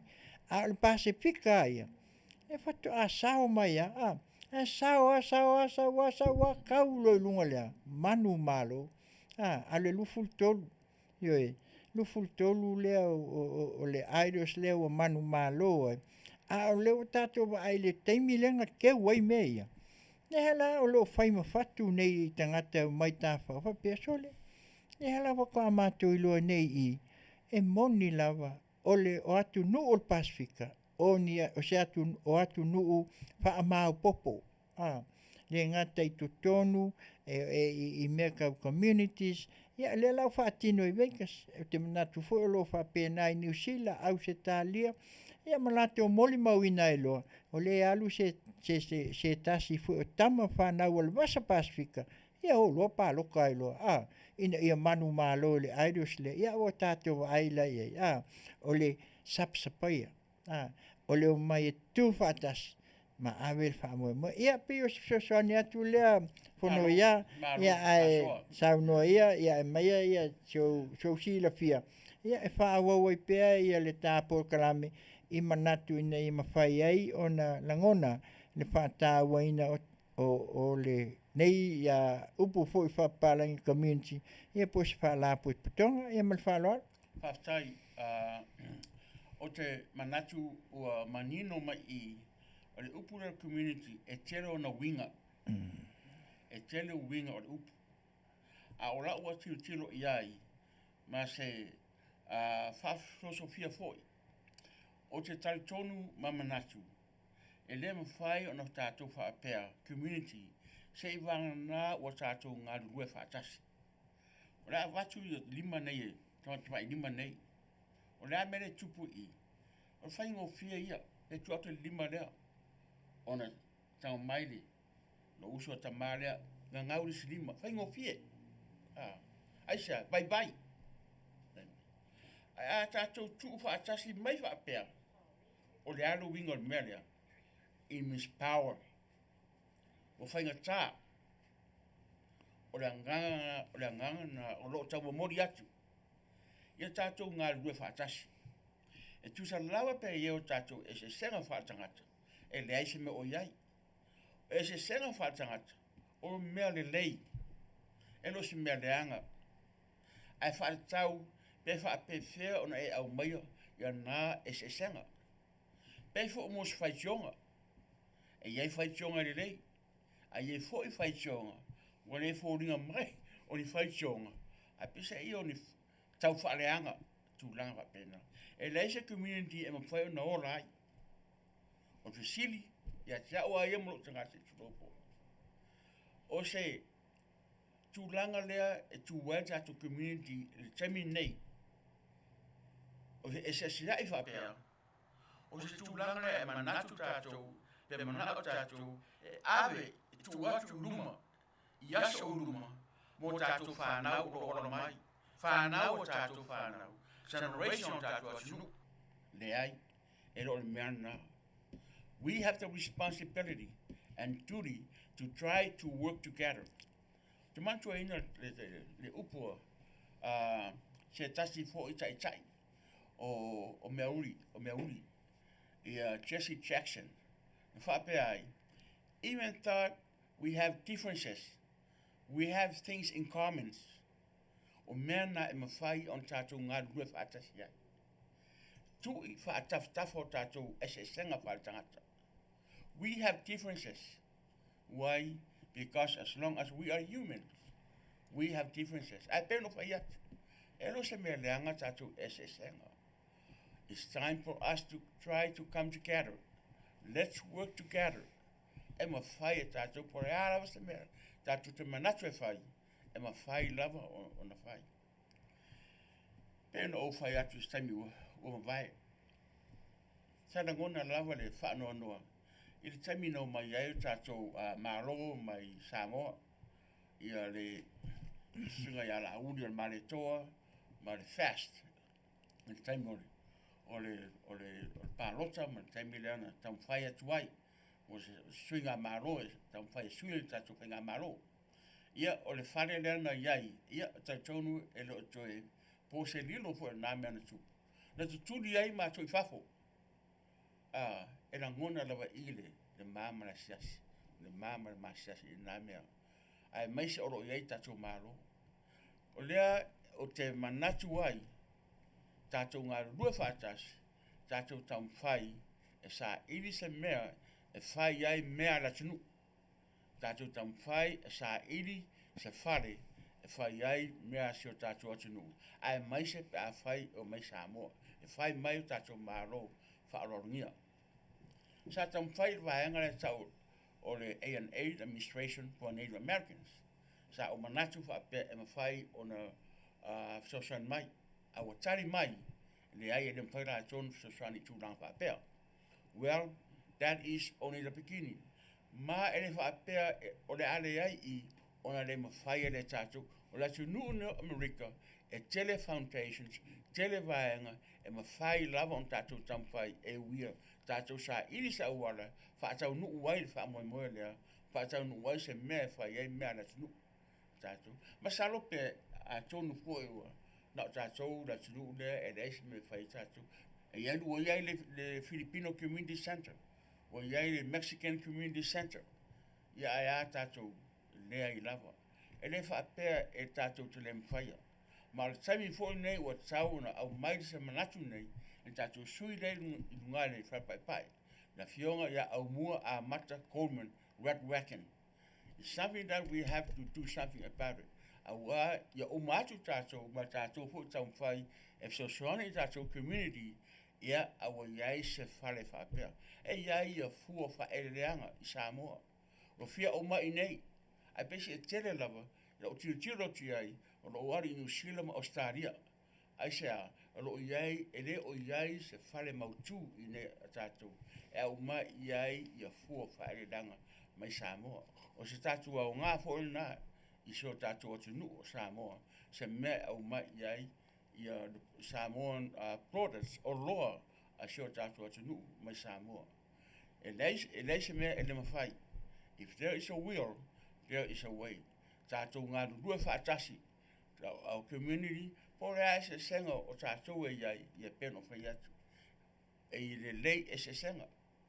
Ai tātou tamwhai, pei upuna o mai, e nei fo I tangata asiasi, Derek Freeman's, Margaret Means, le tā ua, o le tū maanga I whanua Samoa, tā ua tele, ia mena whamaoni, alofa, whaaroalo, mena e tu loto I Samoa, o tu ranga fo ina e loa ai o tātou o Samoa, e manu mā lo lava I Samoa.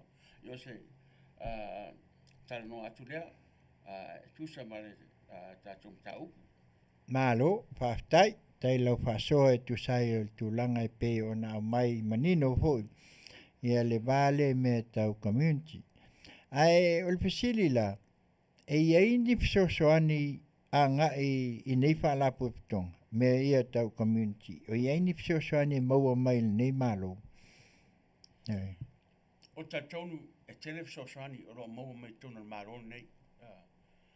Au tātou e oe sa ili. E peo vaenga lea o le Compton City Council, Long Beach City Council. We have to get our fair share. As long as we are paying taxes in this country, Ioe, e tele ia Fesosoani. Au tātou e oe sa ili. Tātou e oe tamwhai au mai. E so as far as tonga lava I tonu la tune, Mexican, Filipino community or whatever. E iai lava tangata na e taule, o le grant writer. Po o ia na e whapitoa lava lana ngaruenga na, e aru sa ili ia aranga tupe. E au mai I tonu, o a non-profit organization ea. A wā o I le o tamawhai e Fesosoani atua mo tātou tangata. A wā tātou anga I luma. O tere lau whaaruputonga rea nei, non-profit organization, Filipino, Hispanic, Cambodian, Vietnamese, or whatever. They all non-profit organizations, and they're getting their fair share. They are more aggressive. Pei o le tātonu lava, ia o le tangata lava tutu perfai toa. Ia e ta tala mai lava fai toa, I taimi. O tātou e saidi. Ona maua mai ai o le tari. O te manatu po, I te tonu lava I nei California nei po, I Caution, Long Beach, e iai whāro City, e ma whaina tu I natu, mo community as ese.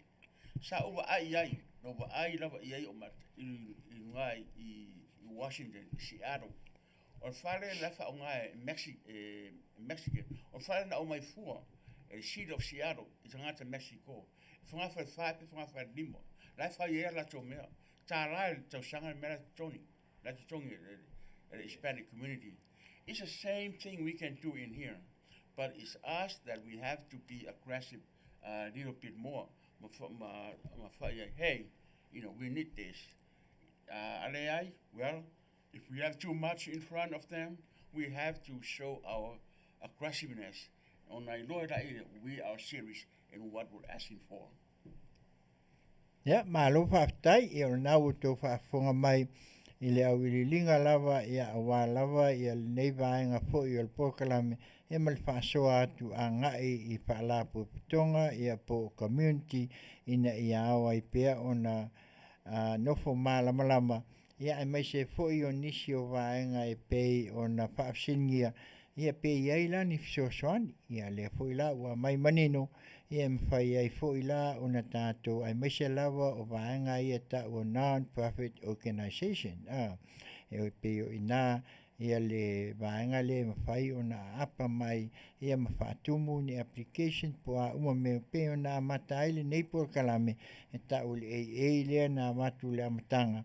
I a peo i nā, i a le fatule na e mwhai ai o na maua nisi vaenga. E le ngatala i kuansa Fonoia, i le malo ai ai foi ni si kwanse mo mai ni fala pu tonga foi le i to tonu a America Pero no foi atu ese mai le malo es el federal government, es el state government. Ai foi grants la ko i tonu or state. O te mantuaina au ngai i Washington. Ele grant e kar block grant. O te le lope mo e nei pele ai. Ai se tam fai ai si po me o e le proclama na sosani fo mo tangata. So nga renga mo community SS. O community o te pe fai at o te lo pa jonga non-profit organization le ai. A tangata pe o tatou, Hispanics, Filipino, Asian, or whoever, they are all non-profit organization. Ma o grants umane o lo maua mai tonu o te taltonu amanat, mainly the state. Au tātou, le manuia tātou, taluai, o le upule whapea, we are American Samoans. Wa afia uma tātou American Samoa. Then our Fayatu ANA, we have to get our fair share from these people. We are the ones that have to go after them. Then they're not going to just give it to us. It's very competitive, but I know we can do it. malo whaftai ia nao se toi fisilia tau whamnat o nei la baenga o community peo nei ai o se mea o lewa na mata mai po se mea whakoa a makangei ia wā le pe hoto a tau maua le tāpu kalame fuile o le o tau whamanino mai umatulanga ia ese a kwans tau le federal ese kwans tau le state ia ai pe o le mea o lewa na ia wā le la o lo o ele o manino ele se tātou le whaafonga mai tātou atunu ina ima whai ona iai ona o anga iai ma whaatumu ai a nisi foi o talosanga o mea ua lewa. E roi mea nei, roi mea fou. Ioi. A mea la eo ioi. E o tātou e talanoa i le Carson City Council, Long Beach City Council, e so se city level, e iai level council anasi. O inara e o tātou e talanoa iai. I ma whai at ma po, and see what kind of grants,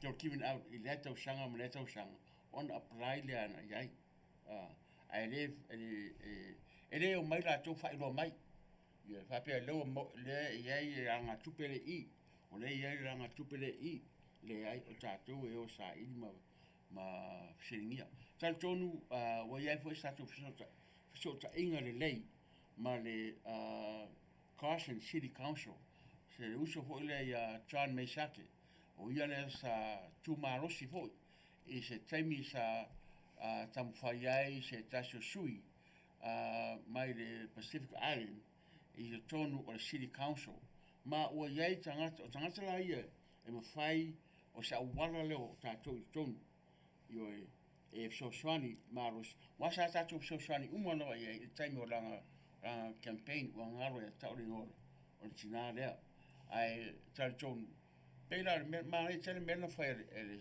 sungore polisu ya chan mesaki sosoani sangata fa pe to city council ele ngata ton o city council a caution but Long Beach Orange County, both isi city or the state of California.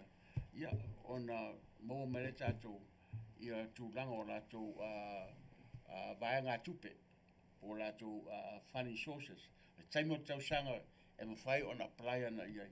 Ion tato for le anga iai. O temi nei tato to Samoa, USA, ioe o se luitanga tele, taruai e fau tato tonu. They always ask for experience. Ayet awala fayai. We can try to collaborate. Masesi whaarutonga in ia tamwhaisa awala e maua e tato se saranga tupe whapea.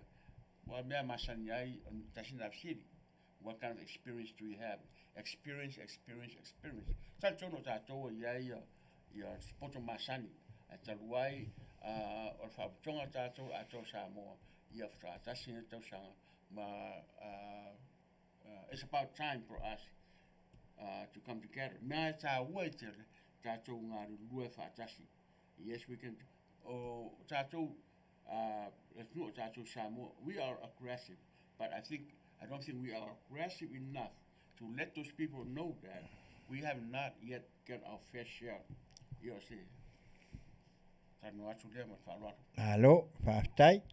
Ia, e manatu o lea wa tawata tamanino mai e se finangalo foi o le Fetalaiga nei Fetalaiga ia Fonoia ia po le tamautua nei ia o le ua tau atata manino mai a tūlanga e pei ona iai o le mai tau atu ia o le sunga foi a chan me sake ia o lewa foi na iai tonu pei o le sa tā ua e le Fetalaiga ia Fonoia ia lewa e atu o lea mai fe mai e iai e sisters u mau I Campton ia o uso tau whaatasi, ia masalo la o nisi o vaenga nei e community, po se whaala po whetonga.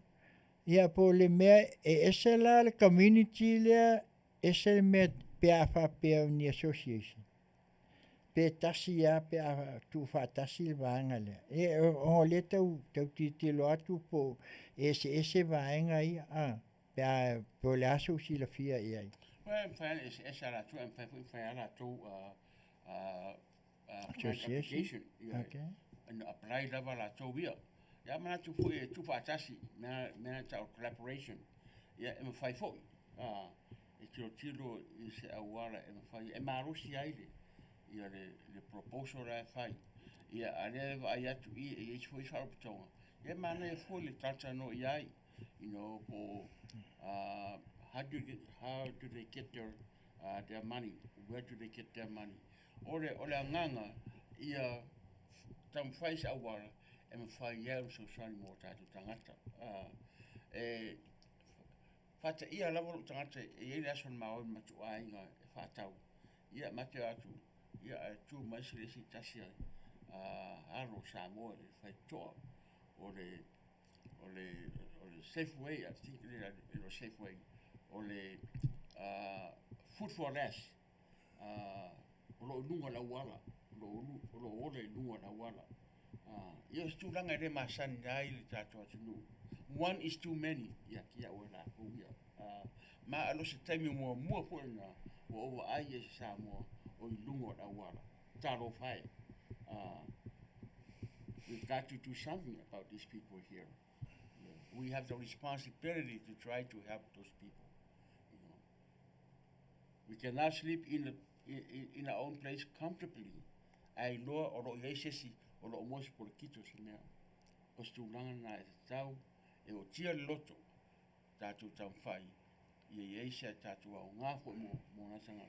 We have so many homeless, in our state of California. I know we can do something about it. Malo, whaafitai. Ia o le vai atu i le fesili le mai manu moana soalo. Yeah. O le mai lunga le fesili le fa mai whaamole. E le mana o mia sa wha inga tele o se whaala putonga e fua i aini kwans. E mana o mia, ioi, ni kwans e mana o mia. Te e mai le fesili. O le fesili mai a manu moana soalo, e le mana o mia se au wha inga tele o se whaala putonga e fua i aini kwans e mana o mia. Well, this can be a number game.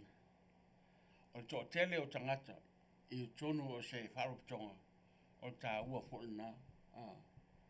Ma, o le mea tā ua, o tangata umana, ia ngā lue. Wa yele saimi, e to tele ai se wharupitonga, se board of directors. Ai wasalo, whata inga, pe to ruas fulu, pe to sfulu lima.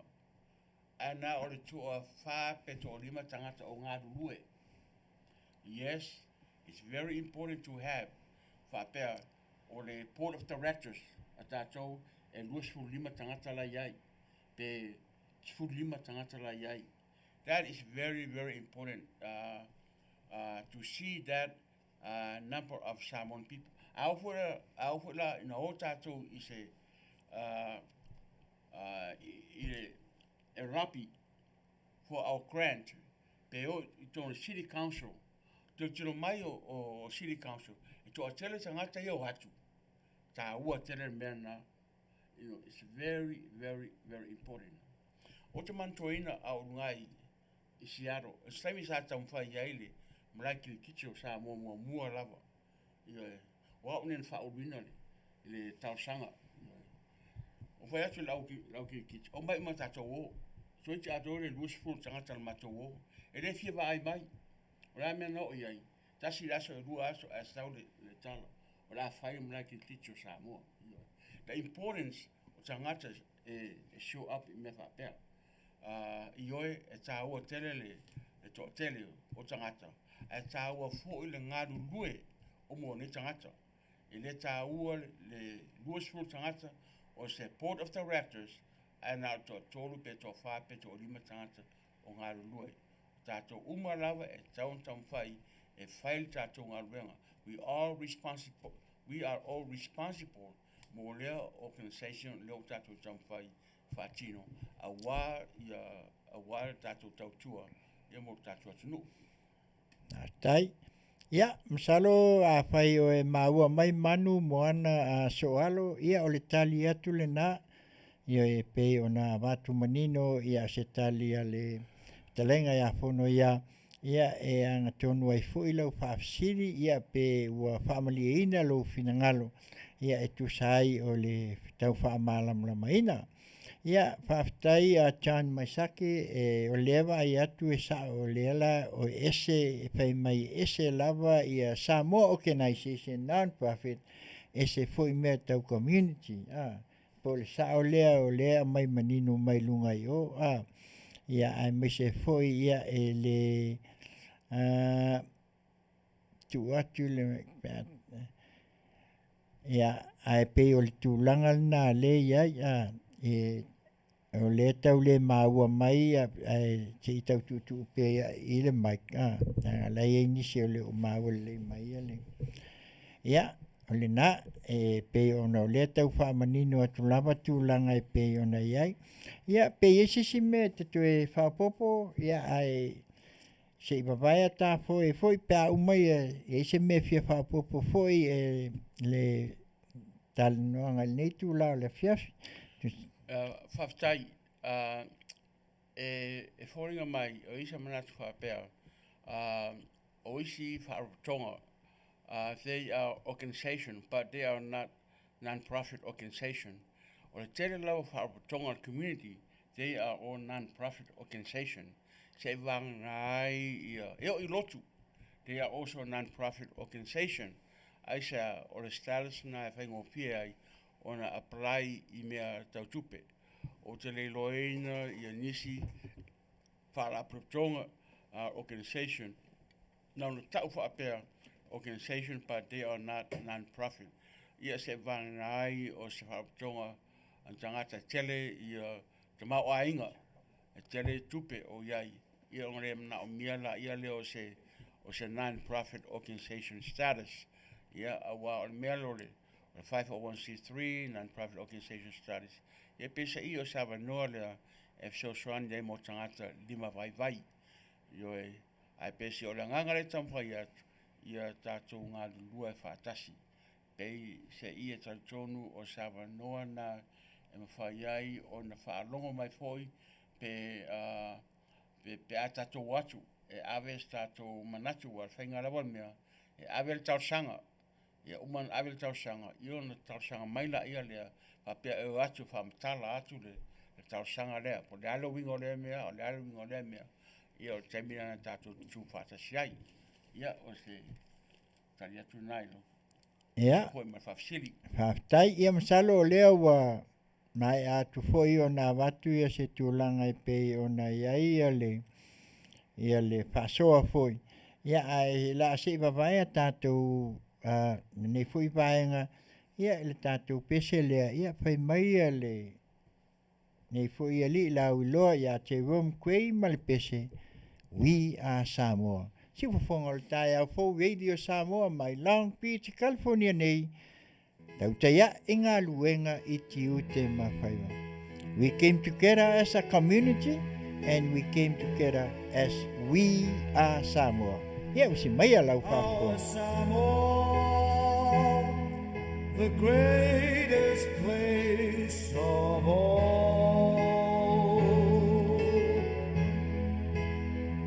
She is green and blue, lush with beauty, hearts as pure as gold.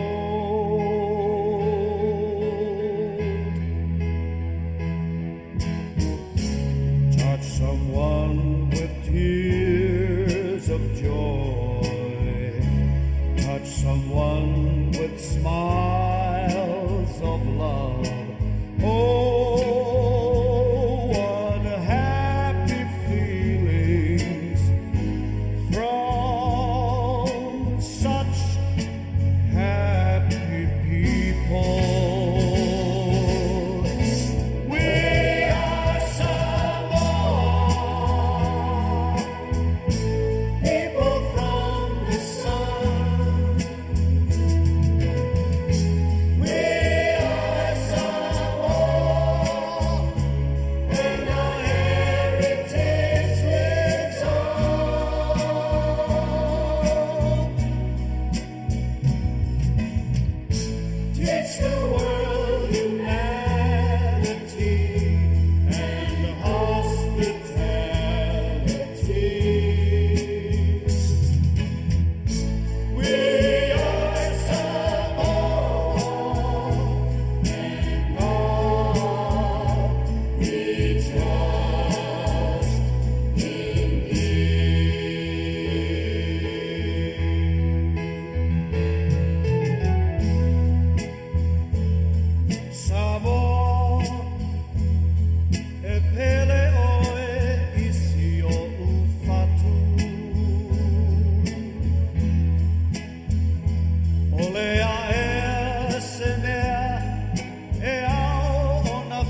pesele nā e pe ono tau whaafonga mai ai, ia o le autule nā o lea whaupunga, we are Samoa, we are the community, we come together as a Samoan. Ia e mai pātasi tātou te tutu whātasi, ia o tātou tangata nu o Samoa, ia ai o la tuatuia nei au noa i le Fetalaiga ia Fonoia, ia e watu ai foi lana tua lalo mulmuli e whātou whātu ai i se lo tātou atunu, ia awa foi le nei tu rā amal mawhtanga e pei ona iai, ia ona ha se tua ngalu lea mwhātou whā, ia ai o lo tā pena foi se tasi foi, ia wā lesi whaua wina lava o le tautua, a le sik fofonga o le tāi au fau radio Samoa mai lao pi se California nei, ma lana au nanga tautai ia inga luenga i Tiute ma Faiva. Lau Fetalaiga, Fonoia. Ia, mori atu le whawhetai i le au whaafongafonga, whaamari atu foi pe a whaisi mamau foi au ma le microphone e peon au mai se tasi foi o tamā po tina e whaamari atu ai.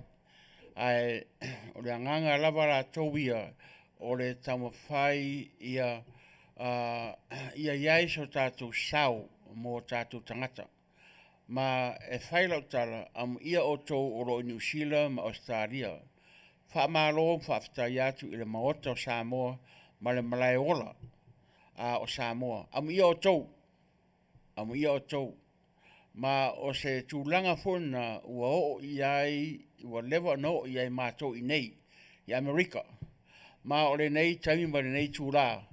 Ia a tonu o whaafonga mai tātou sui i lunga i le Congress la Afioga au mua a mata Coleman Red Wacken o lo mana o mia sau soswani mo se fale e whai ai i mea Samoa a tātou atunu i nei e taruai o te leiloena pe sa e maua se tasi fo taimi no mai ai tātou mālo mai Samoa ia a sa tuli mātou i whawhataruai i ua uma le taimi a sa tau o na whaatapura ai ia le mātou wheroa inga ia ma tātou mālo mai Samoa o lea i lawa Afioga au mua a mata Red Wacken pe ona tausangaina ia tulou o pa ia mau malu ai a tōna sausi taimi o luma tātou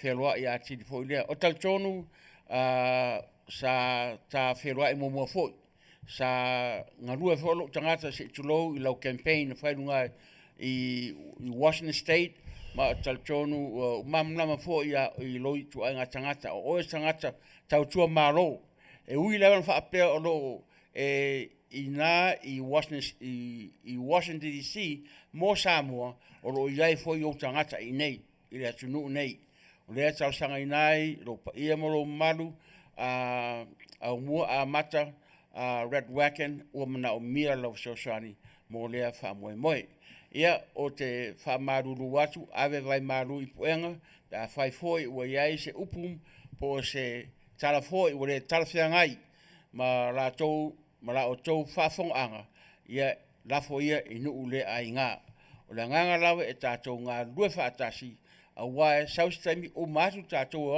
haunga tupulanga ai whai mai o tātou warom whanau a tātou whanau sa tonu tātou le manau e o i tūlanga whapenei pe o tūlanga i tātou ngā lue whaatasi peno whai atu tamatawai lima whaingata whaingofie ai a tātou mai whaatasi o i nā o lo i aile pau man marosi tātou wha i le tua mea uma tātou te whaia wa o i nā o lo i aile tātou marosi ia o le whaatala ulatu lea e tātou whero inga po tātou mawhtanga fo e nei Afiafi saustaimi o tātou mawai saustaimi o luma tātou mawai e tū maulanga neo le tua ia tātou lan whanau soifua ia ia o le nā le ua Fetalaiga ia Fonoia ia anga tonu ai foi el tūlanga e pei ona iai ia ai se me te le whaftai matangofie le mataupu nei Afiafi na o sia u pi ia matua lea whamole ia ona o loo whafonga le tātou atunuu. Na o sini tamai whasaonga lea whamole Fonoia mo le tātou i le malanga meo tātou malo. Ia i le tuturia tātou i whafoma le whale. Se iftue whasaonga si merna whamole ona ua uma le taimi ai le uma tātou por kalame. Ia, mai whaloalo. Ia, whaftai atu. Taltonu, if I happen to misspoke, I lea fo I tūranga na tupu I lea po, ia msaro ese la ua ai iai, ia o se toe whasaonga na I le mea na tupu fo I lea po, e taruai ua uman taimi, ia nāno mai loa ia na yuso whape mai a mātou, wa omwan mātou taimi. Ia nān whaamuta I loa le mātou fiafia I le nā Afiafi. Ia mat whaalor lawa tawai whaftai. Malo. Ia o le nāu tau whaafunga mai, ia e lea iai lawa me le mwhai lawa e iai a fo I se tūlanga e pei o a o fo I lawa. Ia e iai lawa se vaisu fo I e pa ua ai fo I se si se saunuanga fo I po se Fetalaiga. Ia le ua toi whaasao atu. Ona tūlanga e pei ona ua lewa lea fo ia ai ona le tūlanga ina ia tau au mai ai pei lunga ina ia manino pea ia awala u Faafofoga'aga.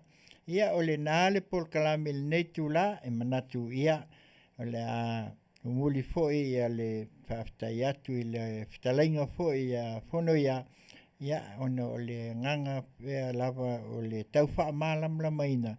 Ia ai maise o nisi o mata upu ia e pei ona iai le nei tūla ma le Afiafi. Ia ona whapea nei lea ia lea o sa mātou tala.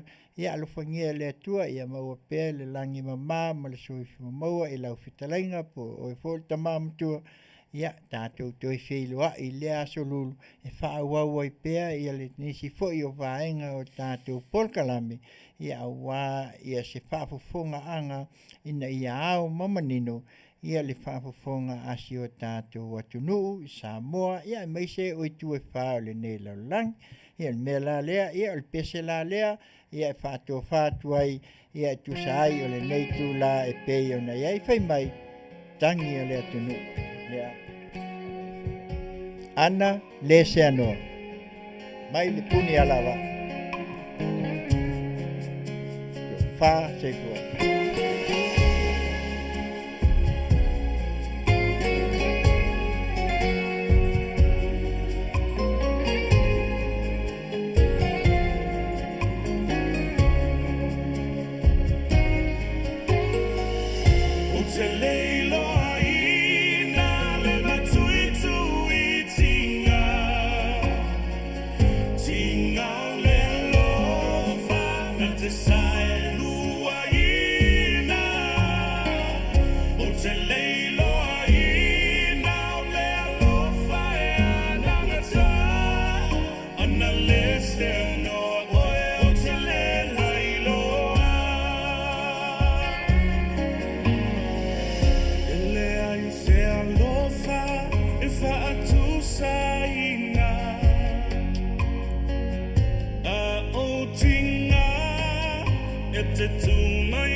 na o au upu o te so o manga ia a o a ao pai mai a sei marua a ta te te ao ua o lai loa e ali e a ve e se de ni o te leilo ai na le matui tui tinga tinga o le alo whana te sai lua i na o te leilo ai na le alo whae ana me tā ana le se anoa oe o te le lailo tulo loto au longu fina ngana o te leilo ai na le matui tui tinga matui tui tinga tinga o le alo whana te sai lua i na o te leilo ai na le alo whae ana me tā ana le se anoa oe o te le lailo tulo loto au longu fina ngana o te leilo ai na le matui tui tinga tinga o le alo whana te sai lua i na o te leilo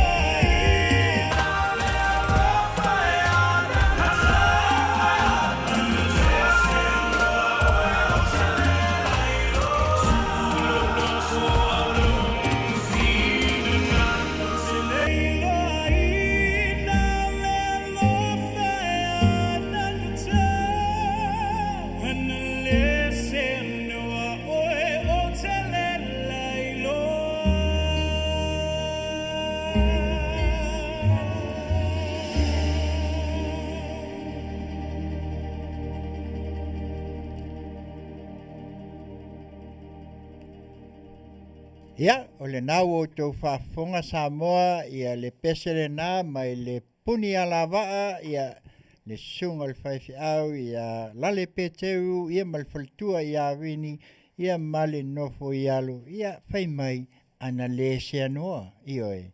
Ia, o le nā wa pai ua tuai, le nā vaenga mua mua, o le nei foi au nanga a si fofonga o le tae au fo Radio Samoa mai Long Beach, California nei, ia malana au nanga Tautai ia inga luenga i Tiute ma Faiva, ia e pei o lea sa avatu ai, ia o se vaenga a le longo pui alii, ia o le sa whiangai ai, ia ma le Fetalaiga, ia Fonoia, ia Frank Peters, ia po se tasi foi o tama matua i le Paul Kalame na te atu. Nei, ia o le netu la, ia o leo o tau mai mua mai, ia i le la le lei e pei ona tu atu ia le Afioga, ia Leatuivaoalii, ia Kristo Aso'au, ia o leo wa mafuta atu le nei vaenga luna lua o le Paul Kalame, ina ia whaawau pea, ia o le nei vaenga ia o taua o tala mai vai whanua, ua mai al vaenga mua lea sa a mata ai, le nei foi au onanga, ia ono le tūlanga e pei sai ai, ia le wha pe ai, ia longo pui alii, ia o le tofa fetalai. Ia sa whiangai ai, ia ma le Fetalaiga, ia Fonoia, ia a o lea ua o mai, ia le palitua, ia Leatuiva, ia o tala mai vai whanua. Ia o le mea la lea, ia, nā tuatu le nei awa noa, e whaatalofa atu ai, i le Afioga, i le palitua nei, ia, ai mai se foi, ia, saunoa ia, te whaafeiloa, ia lo tātou atunu. Ia ona whaawaula, ia lea o le Paul Kalame e pei o nā te whaina i nei tu la le Afiafi ma le whaaloalo. Ia, mua lawa whaatalofa atu malu le tātou atunuu, mei se foi whaatalofa i lea tua. Vi ia lea li, vi ia lea tua ua whaamanuia mai a te tātou, ma mātou nei le au whainga luenga. whaingaluenga mo o tō service all our people. Fatalofa to Samoa, you know, all our people, our culture all over the face of the earth. I like to say, hello, talofa lava. Ia, o le nā ua o tō whaafonga mai i le saunoanga fo'i al whalitua i po le Afioga i a Leatuivaoalii ia e Kristo Aso'au e whaatalofa atu ai lo tātou atunu. Ia ai o le a taumwhai atu loa i a le au aunanga i pe o nā watu le vai aso. O le vai aso le nei, ia o le sa i ai wha pe o le aso so. I ai le si vaenga o le polkalami. Ia o le sa a watu pe alawa i le vai aso. O le vai aso le nei, ia o le ase i tu atu le avanoa i le whalitua i a Leatuivaoalii. Se i sau noa ai, o no lea sa watu, se la i le tūlanga sa whainga luenga ai, se i ona whaamtalaina ma outou sila fia, ia whaamalulu atu, e leo se winga o le polkiki, ai o le fia whaamalama lama, ona wai ai se manatu e watu au ili lawa, le tūlanga sanga lue ai i to tonu o si o tātou atu no i Samoa, a o le a fo i le tausanga, a o le a fo i lana ngaluenga, ai fo i lana fesili. Ia e mate mai, ia a leo la tau atua ia pe fia le tupe, a walwa aso le afe. Ia o le neiva i aso, o le a tau atu pe fia an fesili. Ia ona mai la ia leo tautali, ia matse i tātou whaalongolongo ai, ile vai tau a o ngā lue ai Samoa i lalo o le vaenga ia po le tau pulenga sai ai, a le susunga o le sa avea mapale mea, ia le susunga ia tuila epa sa i lele malie le ngaoi. Ia usi mai a lau whaafonga, ia sau no ia Kristo, ia se i whaawau ia le whaamtalanga, ia amata mai le taimi fo ina na e tausanga, ia ai mai se foi o le tūlanga pei o na iai, o le fia whaafonga le atunu, le anga o lea sa watu le vai aso, o le tāpū kalami o leo le aso ai le nei vai aso, ia o le taimi sainga lue ai, ia a o iai le sunga i le ali paali mia, ia tuila epa sa i lele malia le ngaoi, ia mal whaaloala. Ia, whaptai te le lava lo Afioga a Taulapapa, whatalofa tu fo i le pule, le boss, whaptai sua, Pastor whaptai sua. As of this moment, before we start with my talk show, I have 2 questions, okay? And 2 of you may win some money tonight. So, therefore, be ready. Ai le'i a mata le Faatalanoaga o le matou fo'i nei aunanga e lua ia o fesili. E fia fesili atu ia outou manai e mai moa mai. Ia ai maua lo mea lofa pe e mate mai fesili lea. O le fesili moa. I want you guys to guess the title of my job, which I got hired. I was hired to work by the former Prime Minister Tuile Epa Malelengoi. Sailele. I was hired to work at this job, one of the top 10 jobs in the nation. And so I want you guys to guess it. The first one who guesses it will get the $500. So sila mai. Wow. And if you do have the right guess, Taulapapa will announce to you the winner, and then we'll pass it over to the boss, Afioga Tule Epa Sua. He will send you. Just make sure you send us your bank account so he can sell the money to you. First question. Are you ready? What is the title of that job that I was hired by the Prime Minister to work on in a nation of Apia, of Samoa, Western Samoa. Ia, ma le whaaloalo, o le ala se tau whai atu e tuli loa, o le fisili mua, o le a le tairo ia po le ingoa, lea sa vea ai ia le Afioga ia Leatuivaoalii i te tonu sa ngalue ai i te tonu o Samoa. Io, o le tairo o langa luenga, chap tairo.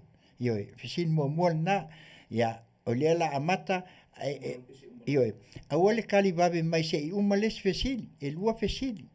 Io, a latu la le fisili mua, e la koloma le fisili longa lua, au mai whaakasi ai a latu tali il teimina, a wale la sau, a ole se i kau kongi aku e maa ua tongi po ai le la sau, a ole vabe sau.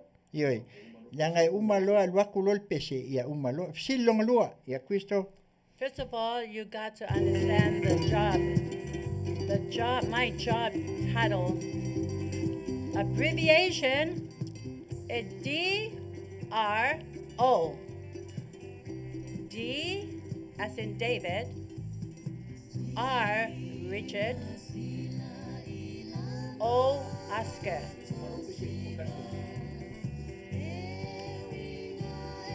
Ia, o le vaangal na o fisili, ia o abbreviation nga ba amatanga nga o le T for David, R for Richard, O for Oscar.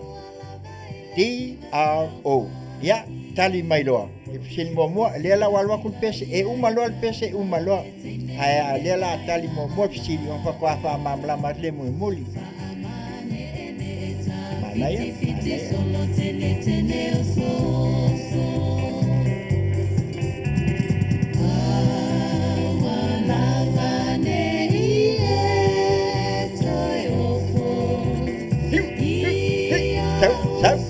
Manuia. Ele ale i maua kali mua. Kau ka ngai mai lima salau la. Yo. Sama e tene solo. Lima salau le malo. Yo. Tali mai. Yo.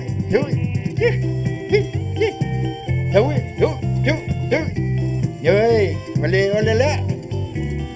D-R-O. Oh, yo. Tene manai tama ole punia lava. Mama e ulo no me ai la sasa. Yo, sao ya.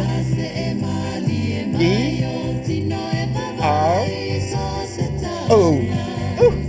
Nui.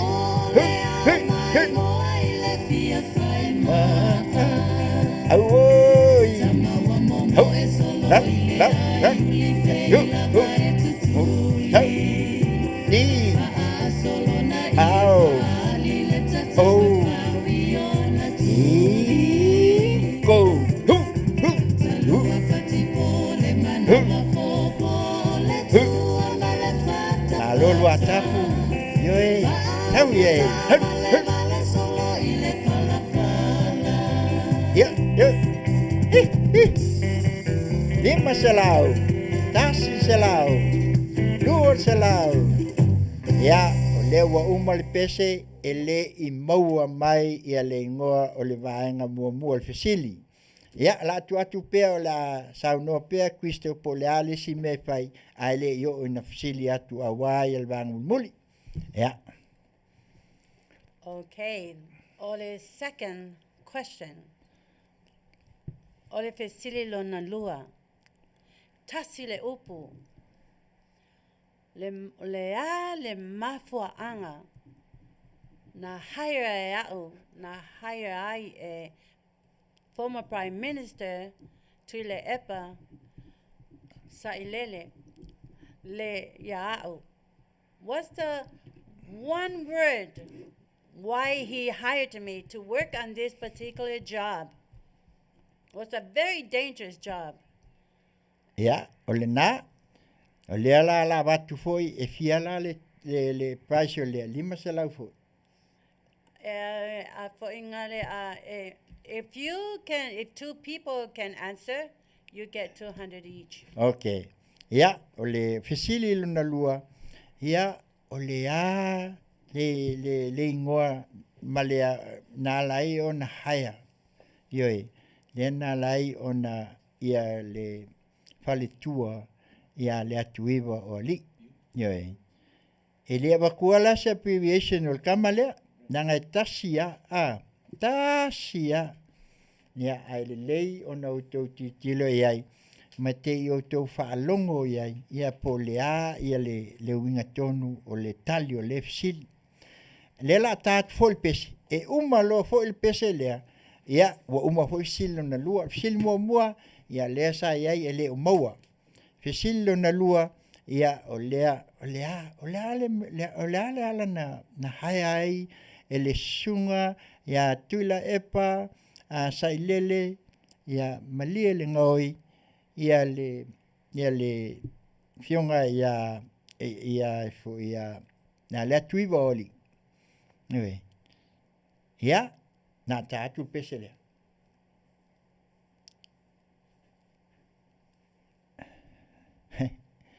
Ma e foi lau tali si Leatuivaoalii. Si Fetalaiga. Yo. Dua salau. Da to lua la ua mo mai. Yo. El kambanga le se abbreviation ya ai ti pawa. Yo.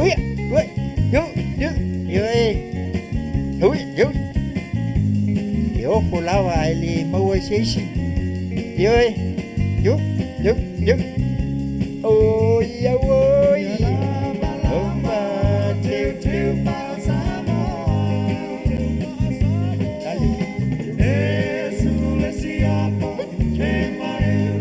Ya lewa maua. Yes. Ya lewa maua. Tuatasi la, kuekasi. Lewa maua tuatasi. Lua salau, momua, lewa maua. Sau lesi lua salau lua. Yo, awoi.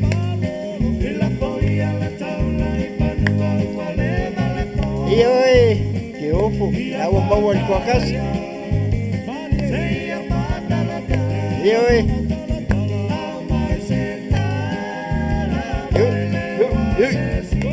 Ya, o department o iku.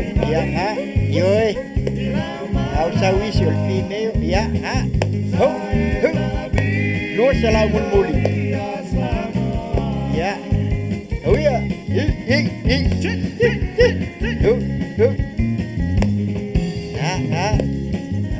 Ayo lau ice pie umanga. Yo. Ya, au sau maisi me ya. Yo. Sek ya. Yo.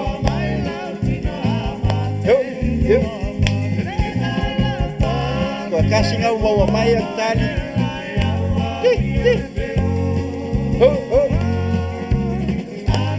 Awoi.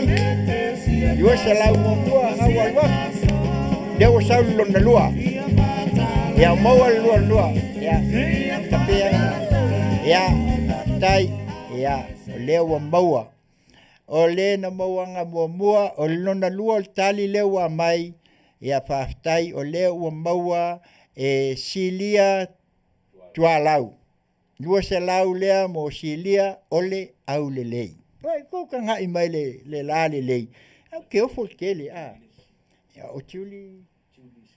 Ya o lesi le ilunga atu lese ito mai pe lalo ne te uto fa pe le tali wa levan kali mai o le faltua ia ne nga tuli. Oi le o luanga fa pa ia. E ko luanga ilung. Fa pa ia fe pule ai. Ya ko lula. Ya, toi pea lai. Ya o leanga o le saulis a kuita le ko lu fa ko ia lai ko fa a ia o na o le wa pasi wa vave le alu ia o le wa maua mai ia o leo toi maua mai a uma ia sa o lava ia e to fa i latou Whaamalau la toi. e o leo la fa malau atu ia se te tu mai lalo atu po ngavo uma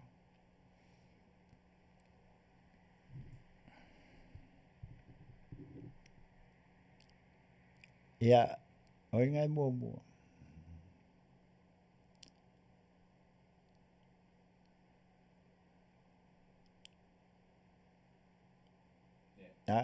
o ia o le na mua o a kui tala lelei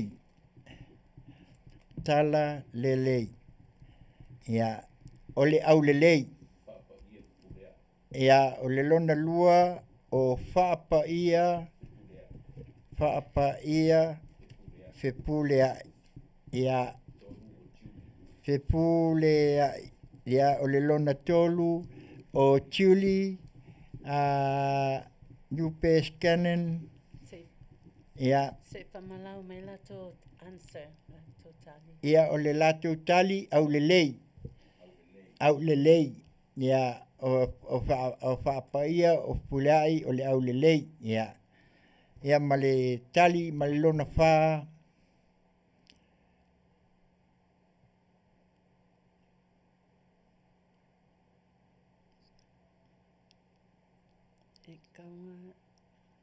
E kaulia kali a lei ele i whaia ele uma le pese. ia na O le ale. ia o le silia tualau le fe mai au lelei tele oe Miss Leatuiva inside and out ia o le na ia o lea la ua manu malo i latou e to'afā ia o lea ua taʻilua se lau uma i latou ia o lea o le a au mai au tou address ia ma le mea o loo tou manaʻo ina ia saola atu ai au tou tupe ia le Afioga ia le suga ia tuila epa ia tusai fauha aio na lea la vai e valu se lau e lua fa ono ia le ua atoa i le valu se lau lea ia aua tulaga e pei ona iai le Afiafi tasi lua tolu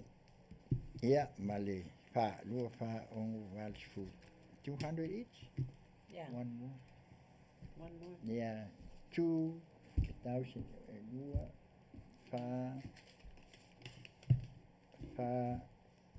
ia leo tau tangai mai ia mal whaamaoni lua se lau lea mua ia mo akui tala lei lua se lau luna lua ia o whapaia fepulea ia lua se lau luna tolu o Tiuli Lupe Scannon ia ma le lua se lau muli ia o silia tua lau ia e valu se lau le tupe lea ia o lea o le a watu i le sunga ia whaatai mo le Afioga i whātion ia e kua kunga sei ia o leo la tāti atu i ia ane ua le maua le tātou fisili mua ia ai o la watu pese i whaawau ia tūlanga i pe ona iai ia me lea ia sauno ia lau Afioga Leatuivaoalii ia whaamatala ia ma tauai ia le tali mua ia lau fisili e pe ona iai ia malo whaaloalo lawa Ia papai lava lo Afioga Taulapapa. Papai foi le au na tatou pule. Le Afioga ia papai sua. Ia papai tele lava ia te oto uma na respond mai ma try your best to answer our questions. Ole tali ole pesili mua D debt. DEPT. Debt. This is the title of the job. It was a very difficult job, but he had to hire me, okay? Debt for D. R, recovery. Debt recovery. O, officer. Debt recovery officer. That's the answer to our first question, but unfortunately no one got it, okay? So our answer to the second questions that were answered by all these four beautiful people wise people is beauty. I was asking for the one word, and it's the truth. Beauty. Beatuy. Beauty. That is the second answer to our questions. What was the reason? And I asked for one word, and that was the reason why I got hired by former Prime Minister Taulapapa. Ia, o le nā o tau whaafonga mai, o le tali, o le fesili mua, o le ale tairo, o le ale ngoa sa wha ingoa ai, ia po le me whulea Leatuivaoalii leo interview, what's your job title, ia wai tele, mo meo accountant, ia lawyer, o ia vaenga sis. O lea la, o le job title la, o le Afioga ia Leatuivaoalii, sa hai ai, e whapea, o le TEPS, T-E-P-T, mo meo ai ka lafu, recovery toe maua, tu sa toe officer, o le ngā luenga le sa whia ngai ai, mo kau kia le ngosole. Se taimi mua le whatua u wha alongo ai a, e ofo le pisa si, sa u whai ngā luenga i, e le ai se ingoa wha peo se, o se job description sa ia. Masalo au tau whaafonga mai o tau ia le Public Service Commission. Sua ane ape iai se title wha peo sa iai, e kau le TEP, Recovery Officer. Ioi, no winga sole, a whaila o le top 10 nga ia, ia le Afioga ia Leatuivaoalii. O le mokua mkau kia ala. O no winga o se tangata sa, o se tamaitai, po se tina. E alu e au mai. Ala wha mamalama atu e Leatuivaoalii. La ngai le mpai o ia. E mawhai o na ia tau tino atu. E fia le mea lenga ku umai ai. Ma lona la le leina hai ai. Po e whaafewhea po. Po ai fo i lato lea sa whai ai le whai unga lea. Ia usi mai alau whapong. Ia, toi whaptai atu lava lau Afioga Taulapapa. O le mata tatou Faatalanoaga, okay? I le lua afe ma le tolu i le lua afe ma le wha. La so tausana ngā 2003 lea sa tu ua ai e au Manua. To te mantua my last talk show. Lena tutuli ai le atua o i Manua e tutuli o maiku. I le valley, mai tuspaia, the sword of God. O maloa pa mai loa le atua ia o my beloved daughter sa oni lo malanga o le a e alu i le nation. And I did not know why. Okay, I did not have any friends nor any family relatives. Nor knew anyone in Samoa. So I just walk, just like Abraham. You know, he just walked, not knowing where he was going, not know to no land. He didn't complain, and I didn't complain. I just walk. Waloa ya alu loi Samoa. Wa latu lola ia, wa homeless la. You know, leise mea o te nofo ai. Ai wha mai lava ya lauta mai is a minister for many, many years i upolu Samoa. Savai, e launga nga ia whai mai. Ia tangata uma. Po whea lava le lalo langi e te alu ai. E le ai so ainga. Alu e sue le ainga o le atua. Sue le whaife au. O wai te malu ai ma whawhanga oe e le whaife au le au auna le atua. So, ole thimla ne nā lauta mā, wha lose e iau. And besides, above all else, I went with God. I put all my trust in God. He's the one who sent me. So when God sent you anywhere, walk like Abraham. Mea lana whai au. Ia o savali lola ia o homeless ngei la o loa inga loa le o walu loa le Observer newspaper o te fia alu e whai iai I tangata po i se galuega sa ufai galuega ai, you know, whatever kind of job, ia mo se tupe. Ai wa ai atu loa au o kolosi whaapea ifo le whaifeau e ngoia Samuelu. E whaifeau lea mai Faaso'au, Faaso'au village. Pasi Tautai. Pasi Tautai, tai. E le o uta au tai. Ia, ole a inga la lea, e whaatau ku kama maesi makalo I kukuila, when I was in Pango. Ke lea lao kemi e luatu ai au. E lei ngi kangaka e whaakaunga mea si a inga lea, si whaifeau lea, ia o ke kanga kuloa, whaako okay, mai umma mea ngā, mai lau ka avale. And then I give them the money. Ia, ola unga luenga ngā le leila ngā, loa payback mai au e lea tua. Ngā ba ai loa le whaifeau lea ia au, ia pia lau ke kolosi au observer. E su e se ngā luenga. Ai te I lava o Fonoia mai le whaifeau ma Sion to olua. Crystal! Galo mai. O stop loa ngā, o walu loa. Mata talanoa lava. O whai sao ia. O au lea wa homeless. O au leo te alu observer so e se unga luenga. Ia ai bala au ai le so a inga. Na ina la na mana tua hai le unga ali ile a lo wa lofa. Ia la ui pang o tutuila. I la mea whaatau la ia ele I taulia. Ai whaatau umai au o lo ua lofa. Le ngato tangata asofitu. Au e ua matu tuale ia la ua o whaifeau. Ia anyways. Wa ende floa au wa wala aulia ia au wa wala aulia le kapole ia au. O te au le nofo ia la ua. Then I say, aha! This is what God has sent me. He sent me these people. And everything was combined together by God. He blessed the path that He designated for me to walk on. And He went before me to prepare my ways. Then, o walu lola I mato moe. Ile fale le whaifeau lea Faaso'au. So, po wa tolu ia so wa wa ai lava le whaifeau le emativa lava. E tasi le pilikaki ai whalai ai kelo esi, you know. Ai e whapena lava lo wa ai isinei a inga mativa. Ia ole mea lau tupu. Le lau te ai whapea a.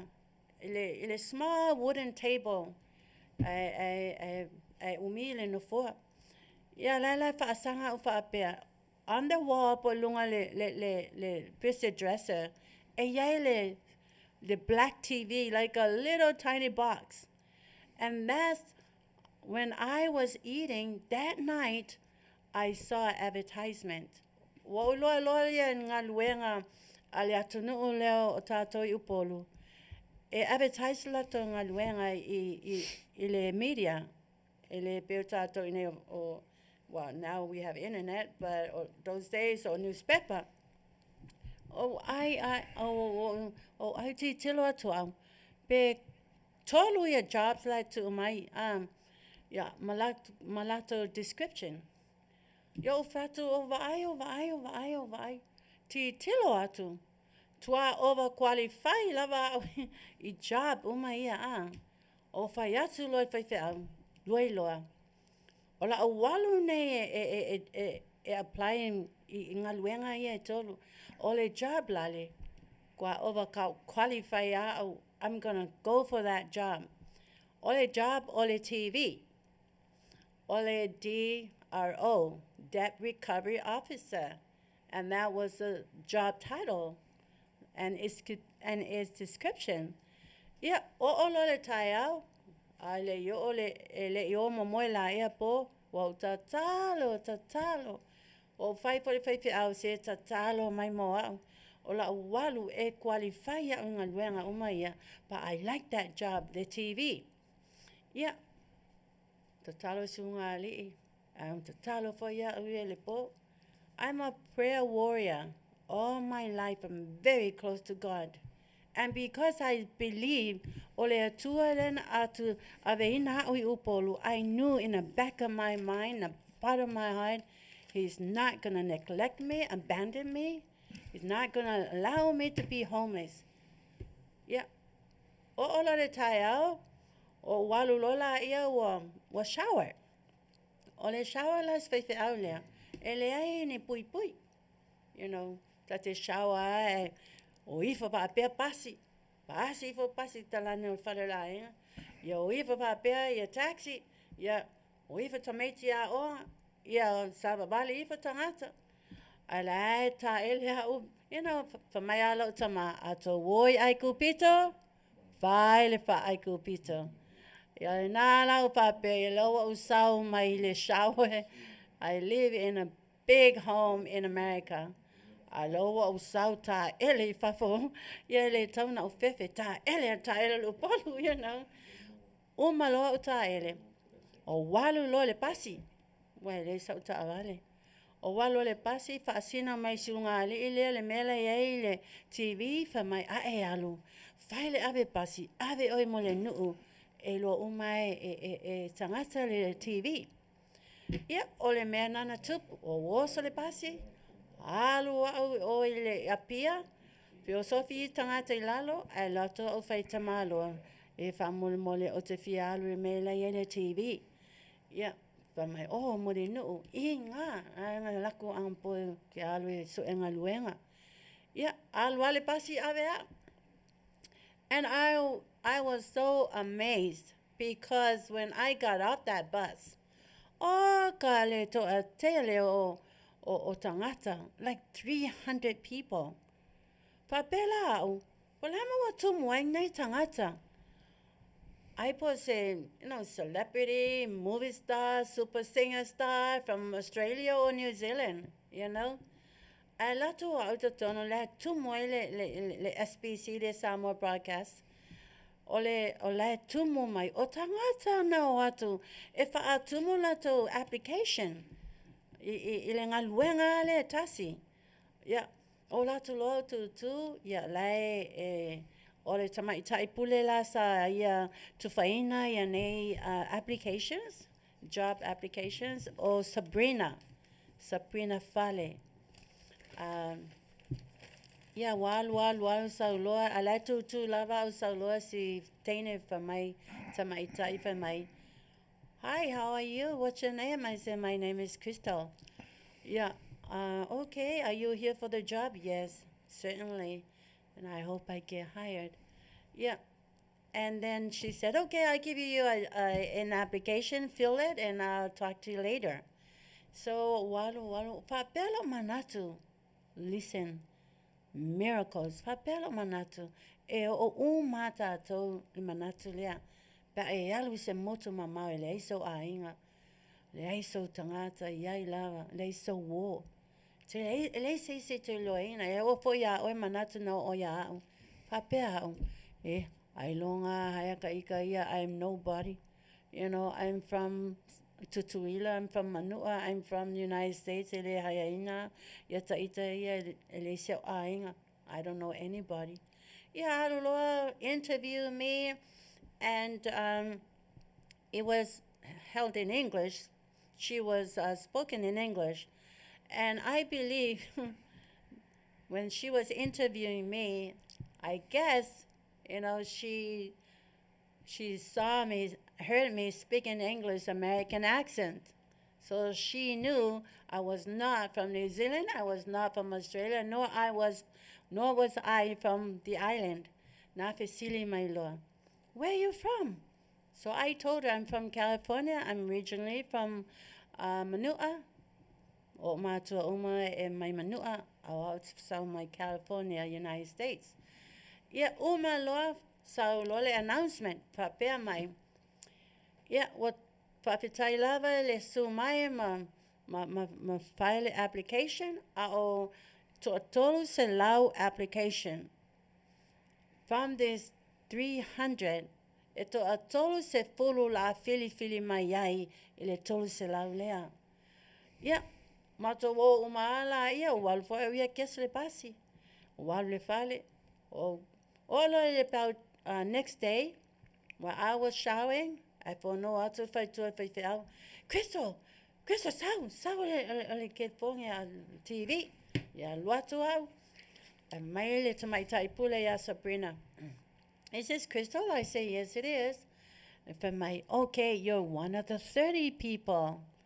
I said, oh, really? So still at the time, I still had doubts, you know. But I was happy I was one of the 30 people. And so Matawola, all these 30 people met up at the same office, SBC office in Molinu. Yeah, then that was our second interview. And then the announcement, and from these 30 applications, 3 applicants is going to be selected. Yeah, oh my gosh, 3, oh my gosh, you know. So, but deep in my heart, because God sent me, I knew He was not going to allow me to come there and be homeless and be hungry. So that kind of strengthened me still.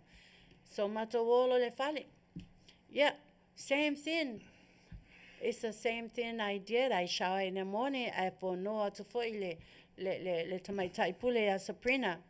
What she called the same around the same time that I shower. I like to shower around 10 o'clock, and with the sun's getting hot, you know. So, anyways, I call my le fine Samoa by my Crystal.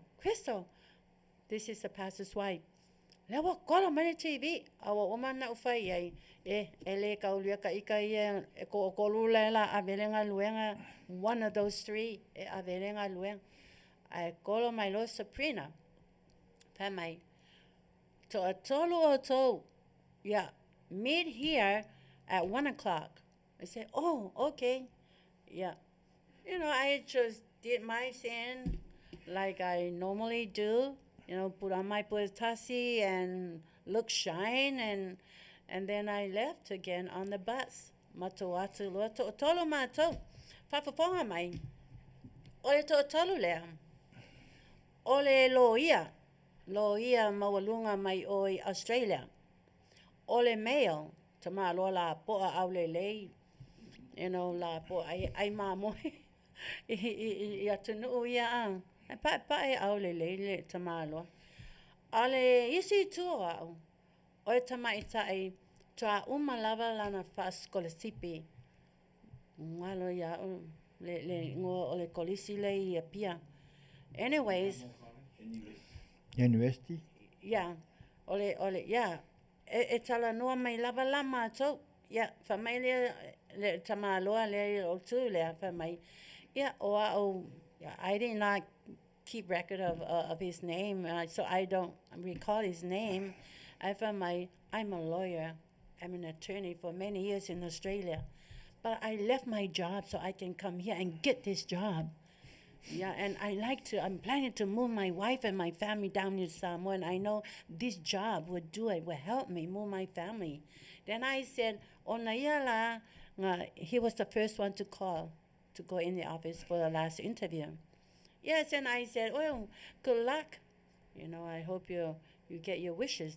So, I lost my Lord to turn yourself, Fatalanoaga ya ma'ua, ya uma loa, wa ami mai lole teine lea, nena kwa uma avalan pa skolasipi, Taulapapa mas teine lea, you know, wale umi il interview tama loa lea in Samoa, Australia, lo ia lea, pa mai las teine lea, and so for ina ia, so enga luenga fia moa ia, and she hoped that she gets the job. Yeah. Kolo mai lola yong ia, she was the second one to be called. I was the last one.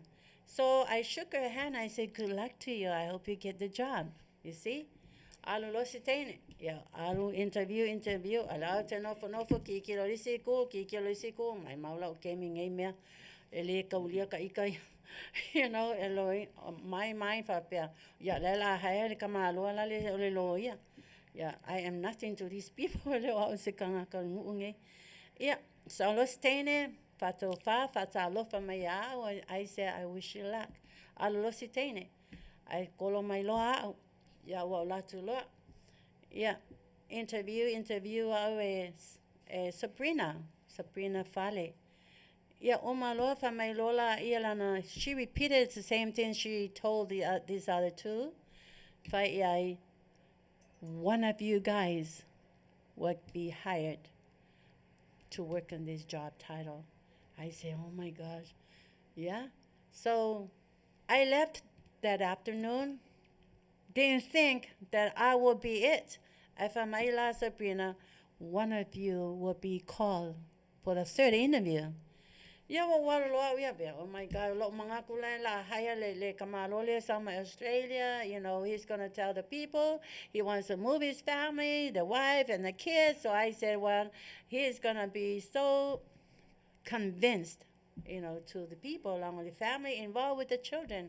I am nothing, Yeah, I came Lord and I went home, and then suddenly I showered again around that time in the morning. I go kolo ako muli Sabrina. Yeah, so fatu for la le fai tua fai fai Crystal. So telephone or the TV. Yeah, oh so look. Hello, Sabrina. Hello, am I Sabrina? Is this Crystal? I say yes. And she said, congratulations. You got the job. Oh my gosh. Are you serious? Yes, she was laughing too. She said, congratulations, Crystal, bingo. And I said, oh my gosh, I can't believe, oh my gosh, from 300 applicants down to 30, down to 3, and now I am it. Nothing else. I felt in my heart. I said, praise the Lord. Thank you, Daddy, Lord God Almighty. It is you, Daddy. I call him Daddy, Lord, because all my love for my Father on earth. I said, God, you're my daddy now. All my love for my Father, I give it to you. Yamena apapena lota talo leatua. It's a leatua oi pelona afafine. So se mea lavala te aluai o oi le afafine leatua ele homeless oi ele te lefia ai. God will go before you and prepare and provide. He's a provider. I cannot believe. I was so overwhelming. Me alone. Oh my gosh. Yeah, Tote Loala. Familo Sabrina. Saula ile, the Prime Minister wants to meet you and the whole group at 1 o'clock. Remember, this was the morning and she called me. Yeah, oh, walu faila, yeah. O al le pasi, alu lalo. Yeah, o latula. And every time I went to those interviews from the day one, I always dress my best. Dress your best when you go to a job interview. And that was one of the reasons why I was hired. My best. I dress my best. So, o walu loi le taiaunga loa haya mengeia. So I dress my best. O walu loi ulatu loi te leva ai lava ile le Afioga ale atule epale Prime Minister. I never seen him. I never met him before. I tell you what, I turn on the TV there. Le family news. They were all sitting around, high-profile people. Yeah, Mali grew. Temi tono Andrew. Then I Andrew le radio. Temi tono yeah my sunga Andrew. Yeah. Yeah, my fai esea matafeo. Yeah. Yeah, fai esea matafeo. Fai esea matafeo. At that time, she was a CEO. A Sabrina Fale, or the manager in the finance department. Yeah, ola to loa, o no failalo. Remember, lo to nervous lover. Nei tangata tilo maya taita, nervous lover. Yeah, fai melo le job description. Ia ole sunga le Crystal ma blah blah blah blah. Ia alau okay, nervous lava. I was so overwhelmed. You know, I was so overwhelmed, was so nervous. I didn't know how to answer all these people. And I will find my lava the job description. Yeah. O tuloy lunga la walu. O tuloy lunga o la awalu, la walu ese male walava ye Talanoaga hu. I was still nervous. I tulo au fa pe lunga. O umale le job description. Ole la awalu le pale. I found my Sabrina. Wait a minute. Don't you have anything to say? Don't you want to say anything? Don't you have any question to ask about the job you are hired for? And I was still, I'm still nervous. And I whispered to her. They didn't hear me. I whispered to Sabrina. I said, yes. Why me? Of all these beautiful women, beautiful girls, high-profile people, that lawyer, of all these people, and all from the nation, why me? Why me? I only answered her once, yeah, why me? You know, that kind of, that tone. I was so nervous. Yeah, Papa Marola, yeah, to my Sabrina. Yeah, ole fesile my Crystal. Elari she has nothing else to say, but langa question le musu maya. Ole fai mai, why me? Yeah, Crystal. Ole a tu watu. Ele Afioga atu le epa. The Prime Minister se tato fa'alongo atu. Pole ala na answer. Awa, he's the one who hired you. I never heard him. I've never seen him before, met him in person. Yeah, all I see, a lot of gentlemen, you know, a lot of people that I did not know, no one. You know. I saw lole answer to the epa fa mai. Only one reason. Your beauty. Yeah, for my Sabrina, we fa along atu la. Crystal? Yeah, lo tato Faafogaga atu. Yeah, on Italian tato Prime Minister, for my, it's your beauty. Yeah, la me la fa ya una paulava me. Yeah, thank you, you know. I will umanela will Galuega. I found out from Sabrina. All this time, o te aluai to tonu ma in and out the I te me whaia na ualwe interview. Na mana amana ia au, ia u fo linga ata. Amana ia au, ia u lava. I dress very well. Yeah. E whaftai Leatuivaoalii. E matai mwhai o nol taimi. Leo tamu whai e wholele. Yeah. Se au mai a po le atonu ala le Galuega ia ma le saunoaga le suga tula epa lea na ala nei ona e galue ia ma tau au mai a le fea fo'i le mea sa e alala ai ma tulaga ia. Ia. Yeah, Papatai lava. Ole talk show le e tauna lua ia paid because it's a long ministry. Ba lela utama pai e whaapupu atu ia pau ia mea tāua lava. Lawa batu ia utole mea tāua. The reason why I was hired, he said beauty, okay?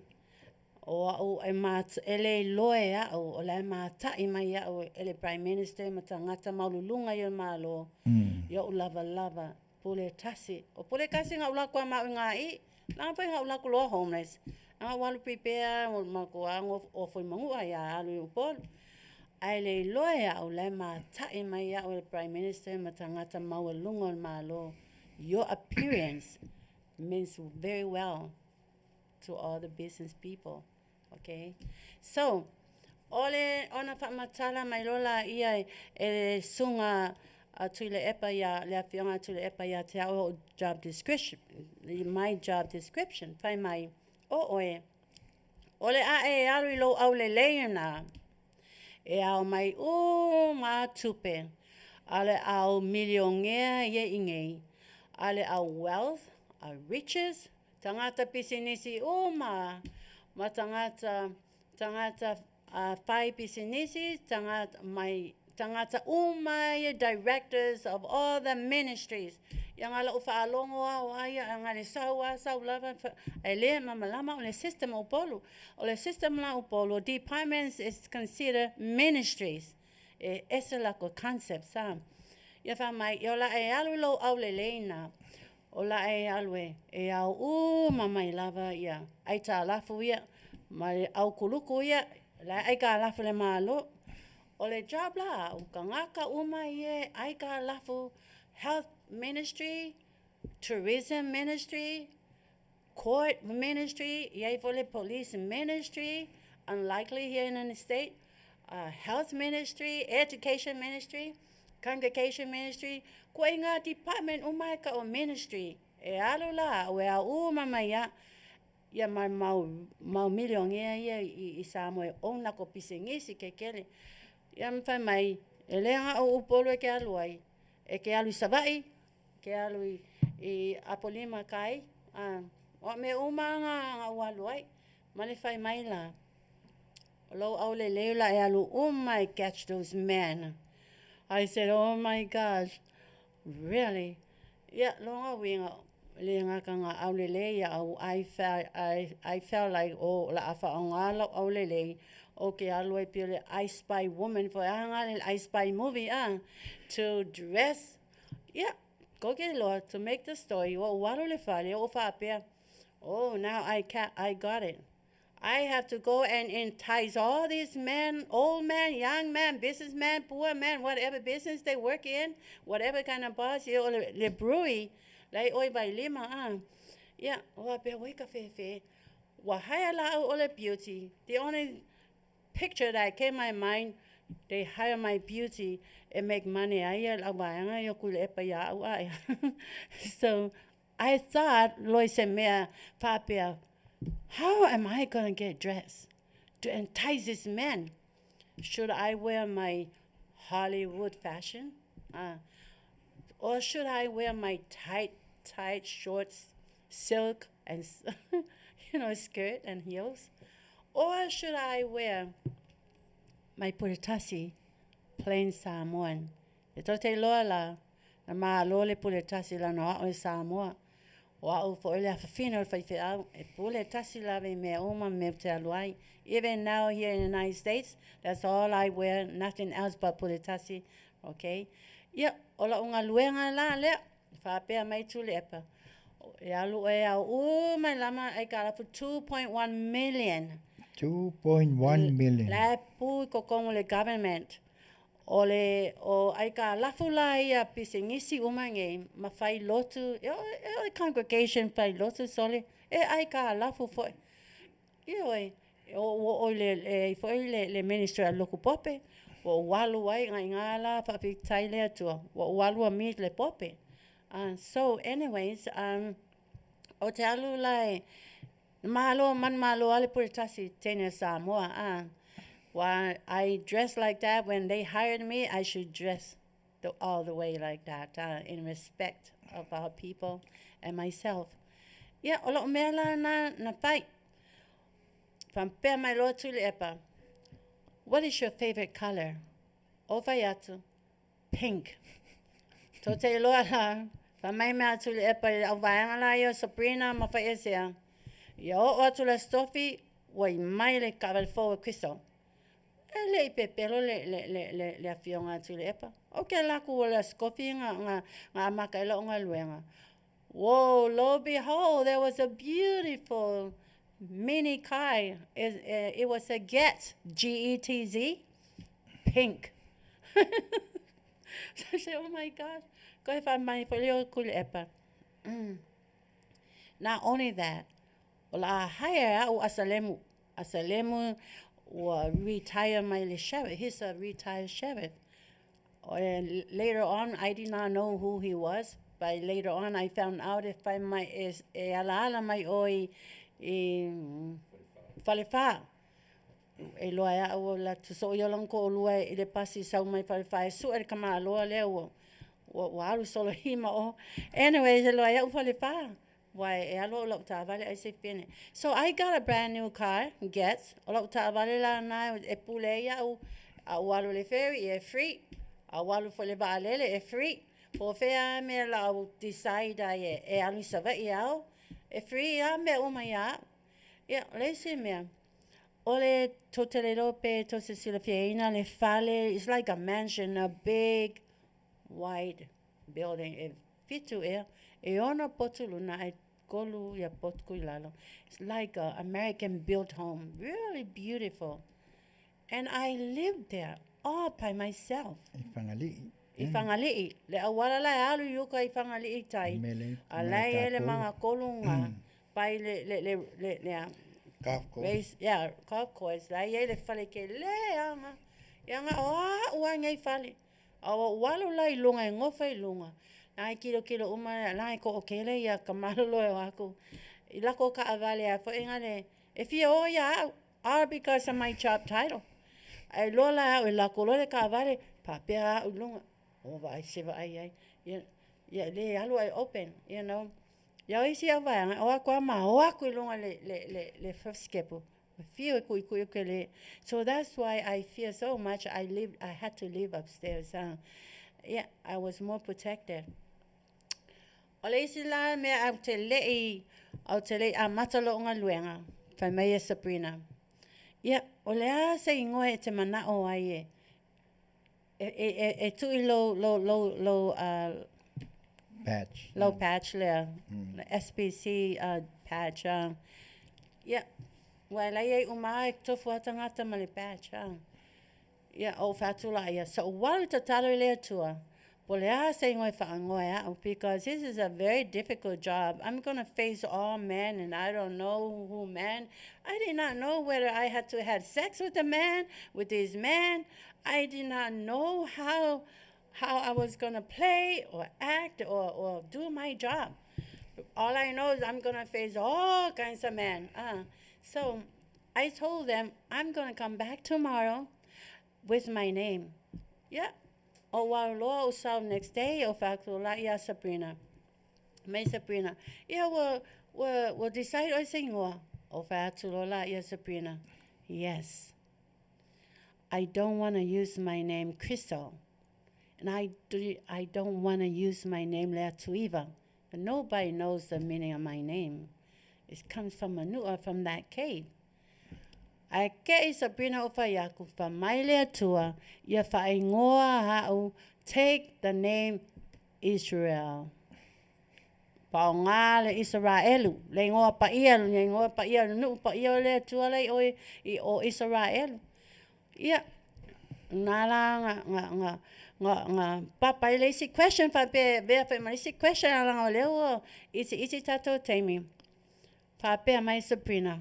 Mau Pape uma mato the out TV uma ma aulekio. Why she chose that name Israel? Yeah, e wai Israel. Walu ngela. Yeah, kake fongo mai Israel. Yo isikaka. Yeah, lo li fo Israelu. Kama mo e mai skak fola e fa pe nga. Yeah, wala iloa lava ele iloa o Crystal. Ai lau iloa o Israelu. Eu isi ka ngaka whai ngaka ngango Israel. Ai whai mai Israelu. Yeah, le la whai ate o tō. Whai mai Sabrina. Why that name? Sounds awkward. Yeah, wo whatu loa. O le ingoa lea. Wa whai mai lea tua. E tau ave a ule ingoa lea. A wala lau job. I lona winga. O te leilo inga I winga o ngei ko I inga ma ngei ka maloloa. O la they are flirtatious people. I only encounter their flirtatious behavior when I enter their chamber. I lunga le whale malonga. So smart get le tua. He's a wise God. Whai mai e whaongai o Israelu. e protecta iau. Ia fia ai lau vaenga ia oange I kango mai pai mai lau kingo. O au o teina Israel o teina pa ia o te sao mai le Holy Nation ai Tautai loa. Sa o le leile atua. O kero kamaro loa ke luako I ko kongo lako ofisa, e fia flirt ia.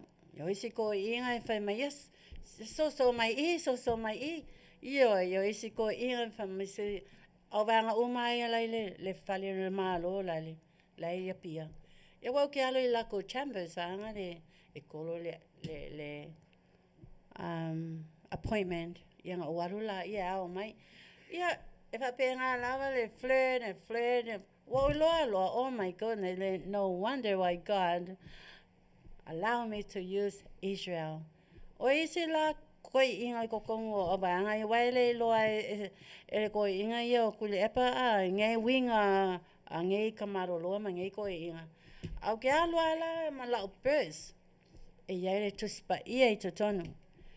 Awa latu la e fia flirt mai se koi inga. Ngā lau kango kuai I lau pers.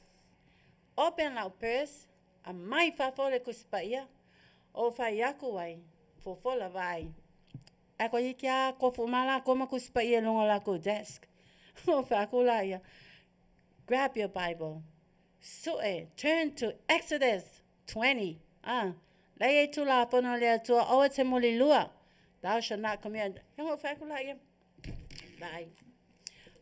God said, thou shall not commit adultery. And I know you are married and have a lot of children and maybe grandchildren. Ia oisi la ko inga. E fofola kloare ko spa ia. Se malo Israel. Ia malo oi. Amana siaki sale.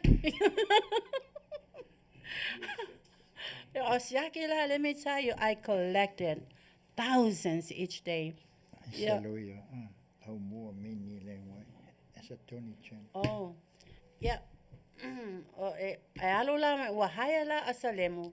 If I'm out bodyguards because I will be carrying a lot of money, cash, checks, you name it. Yeah, e lakua mai. Oise la to ina. Wa ma sani aulo o la to e ma pelo mai lava. Ye sauka au. Se isa la e lo fa mai o ngai kam fai aku ngai department ngai la o Galuega ngai. Sauka au. Ya halula yo au ka au. Why I know everything down. Alako ia o kaiao.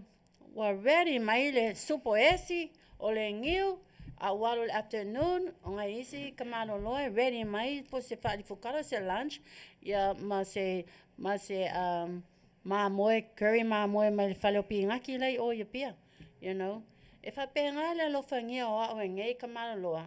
E uanga flirtatious lako. Ai ro lofa mai lava iau. Israel, they cannot sin because they all read the Bible, they all go to church every Sunday. So how could you dare when I'm showing you the Bible, the 10 Commandments of God? Se le ala o tamalo lo te alo ukele alu fafinge. That's another thing I want to let you know. I encounter kamalo lo all the ministries is ministries. Ele yengi lako female secretary. E male lako momeo kama kalabo. O fa pe ka I weird ngai malo. I don't see any beautiful girl pioka ko America. E hire the most beautiful secretary and the most experienced. Polo.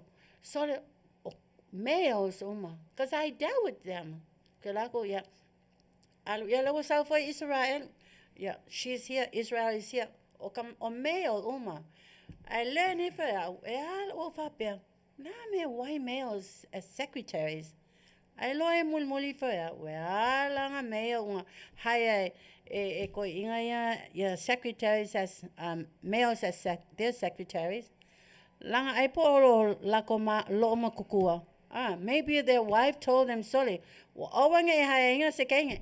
Ya haya le kama secretary so fa lo kusikama ya lo me fa ko ngonga lo makua me le fale ya haya ya kama onge ka haya la sekenge you know. Ia la atu atu pe e seisi.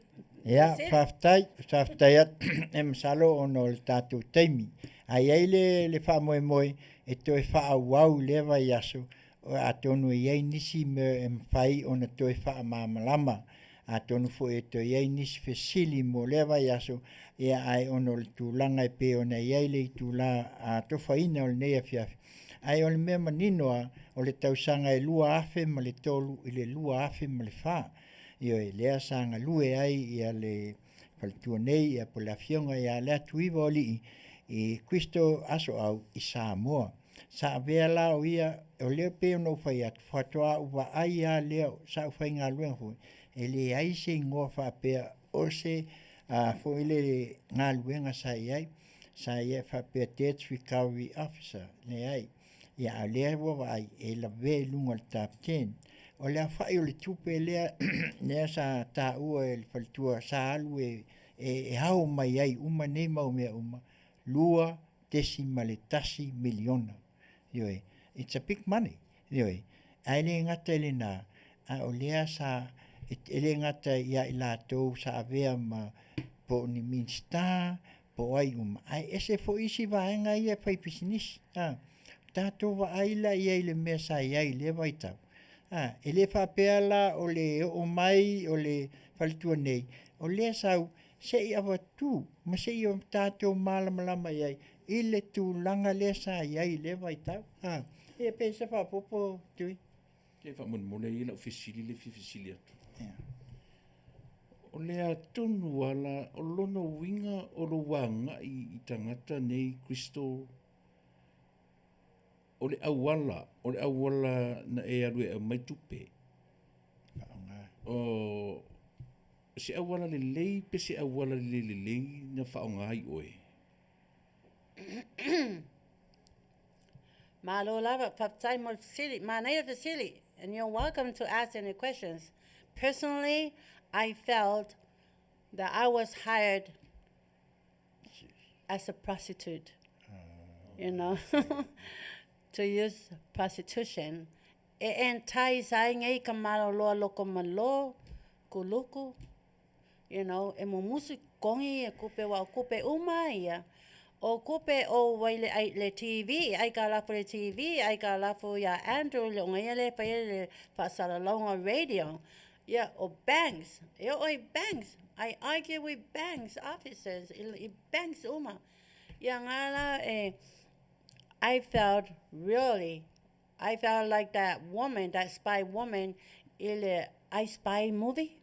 You know, if I in the beginning, like I said in the beginning, so dressed like that I Spy woman, you know, tight jeans or tight silk and high heels and tight say but you know what? I did not need that. Wala valo au le mai le tua. O ngā haia ia oe Prime Minister ngā e kule epa. Say, if he hired me because of my beauty, lo wea, wala vale la ia kamai au lelei. E au mai e kupe mai koe inga ia e fia muli lua, you know. E le loa mai la koukolo makua, lei le whane. O ngei me ko, imagine la, anga o la se cheap woman, not a God-fearing woman. Okay, fai aku okay sexy lea ko inga umanga e wo ko akelela u fa nga we mai ngei ko inga mai ngei kamaro loa ole ngei ale kope but I did not tell you we are awala le tangata ngo we are awala le tu remember ele ma fai nga walwe e carry isala elu I am your pa ai e faile isi Israel vanga you know easily entice my people these men I was so faithful not one single cent was missed yeah it's silly it's very sad your job description e ale lua relationship ma le fo isa foi ma pandemia. Ole a foi na le I have so much in my mind that I want to expose and detail. I had just something slip out of my mind. Yung description. Oh, ele haya inga le kamalo le loya because he was a male. Langa ole job description nga fainga luenga ya before these people e ko kolula ko nga fainga luenga ai nga famakala mai ya uposi. Ke me mai awe la ko kupe e ave kupe e o mala ko I fale. A kwala wa faila ko maliu mapaki e fa nga makupe ngai. You know?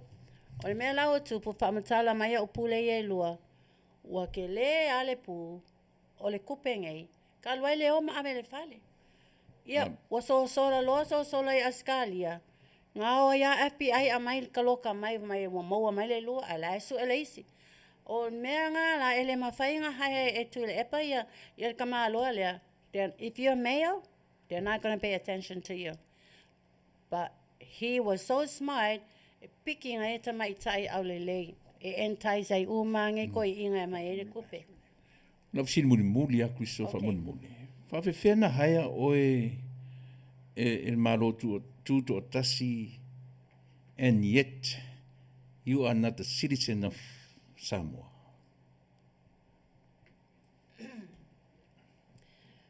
Manaya facility, you know, Faatalanoaga facility. I was hired dry. I did not have any documents. All I had was a simple USA passport, my California driver's license, and pawanga. Ele yang facility mai ngi pepa papenga ni any legalization or of any documentations? No. Nga mga famaya wahaya ulo aulele. Ia loya ulo aulele ma fai nga oi ko su e mai kupe ngai mai ngai ko inga mai ngai ministries.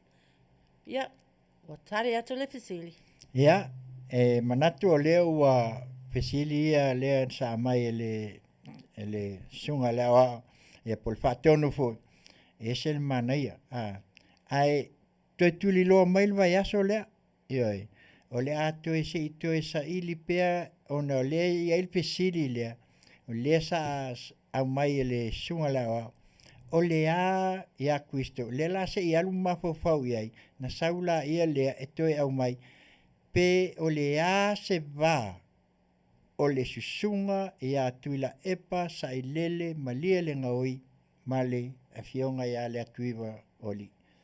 Ia le fisilial na o le la te tulo mai le mai aso lea se i o tātou wa ai pe o le a se mea. Pe iai pe le ai a o le whātāua lea ina ia ta maua pe le nganga whamama. Whamure mole a Taulapapa e whitutu loa na I mea very interesting. Did you see the phase of corruption? Au e iai Samoa. Na e loa I iai se corruption e fua I lau ngā luenga na tofi ai oe.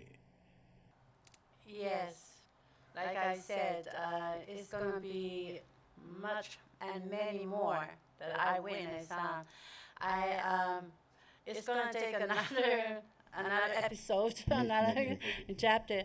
But let me answer your question very quickly about my personal relationship with Taulapapa. You know, we did fought. I went in there and I did argue with him over some corruption and illegal, to my understanding. But if you're talking about anybody out there thinking of any personal sexual relationship, no, I didn't have sex with him. Ya, o le nā o tō whaafonga mai. Ele manino ia, e leo iai se tūlanga a le corrupt. Corruption ne leo mai nei. Ia, a se ito atu tu loa le vai aso, ia toi whaawau mai ai nisi vaenga, ia o le episode, le la kakuwola le lua. Ioi, la kamwhai wha episode le tamalea. Ia, langa se malama ia, ina ia au mai manino pea, ile nei vai tau, langa ke le al ngā luenga le asol, ele sa ngā luenga whaingofie. Ioi, o le sila iai, e mai tau umai ia, o ngi whaipule po ai umana iai ngā mista, ia o lea au mai manino ai lunga. Ia lelei fo il kako kalkalngoa ia. Ia a fai fo i o mai mua mai le sunga ia le sa ven palmia lau a sunga tula epa sa le maliele ngoi. Ia o le Afioga lea ia Leatuivaoalii ia po le suafa fo i sa fa ingoa ai a o galue le tamaitai o isa vaelu Kristo Aso'au. Ia o le faiunga lenā lenei tula ona o lea ua maitau atu ia e matou te faapenei atu. Ioe ona tulaga fo'i i le tatou faiga malo lau afioga le tamaitai palemia ia ae maise fo'i o lau kapeneta ia matou tautonu ia o le vaiaso lenei o loo tapena ai ia le faamanatuina o le tatou ono se fulu e tausaga ia ae maise fo'i o le tupe ia pei ona o lea e maitau atu mamai mo atui le matagofia o le tatou ono se fulu tālā ia a o lae e soisoi mai ai ia le ata o le afioga o le tamaitai palemia alo pea o foi ioe aua te manatu foi i tulaga e pe ona iai tumau le taʻitaʻina o le faiga malo na ona matou tualalo mavatu o a lava fitā ma faigatā na e fai mai salamo e lua sutolu ioe e ui ai na e savali le vanu o le ata o le oti e te lē fefe lava i se mea tasi mea la lea lau afioga tamaitai palemia ia ae maise fo'i o le faiga malo tuli so tatou ai ua lea la uma le ono sefulu ia ae toe faamanatu fo'i le ono sutasi e sale manai aoga uma le ono sefulu tapena ai uma le tapenaga ia ae ono sutasi ia o lea o le faamanatu le asā ia mo le silafia faamolemole o le ua mai le tuatasi masalo na akui le ua taunuu mai ia lana e watu ai lana tupe a o lesi vaenga whapaia fepuleai tiuli lupes canon silia tualau whaasotai mai le sunga i le whatonu ia o nawa iai e le masalo e tu atu lan telefoni ia mol la o tau selen a to yo atu vai aso le o le iai ia o ina o le o atu la ala atu e fai le ia le ai tau pe ona fa o atu le ma au fo e tu sai ia o le nei tu la ia o la fo sa o tu fa fonga mai ia pe ona watu e fo se au nanga al si fo fonga o taia fo video Samoa mai lang Peter California nei ia e mai se lana o nanga Tautai ia e Galuega i Tiute ma Faiva ia e vai atu fo le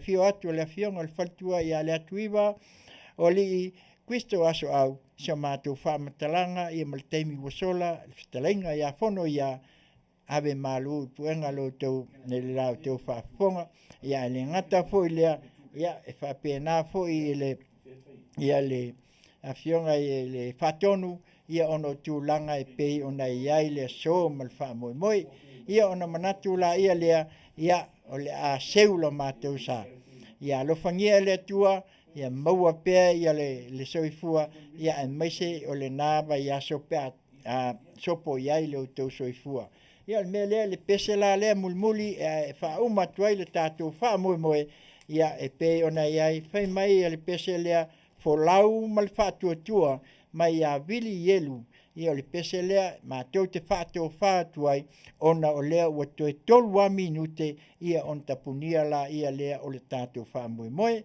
ia ona mātou whaapea atu lea ia manu te le ina le neitu la le Afiafi au aunanga le Tautamali ia le whaatonu le sunga ia atu ila epa whaftai le osua le fio atu le afioga ia Leatuivaoalii Kristo Aso'au ia po le ngofo i sa lau lo ai sa mo sifo tamaitai o isa va el ia tainani le Fetalaiga ia Fonoia Frank Peters ia po se tasi fo i tamamatua la matou au nanga le nei po Taulapapa Afutiti Masina le nei whapene atu ai to fa soifua Samoa yo tui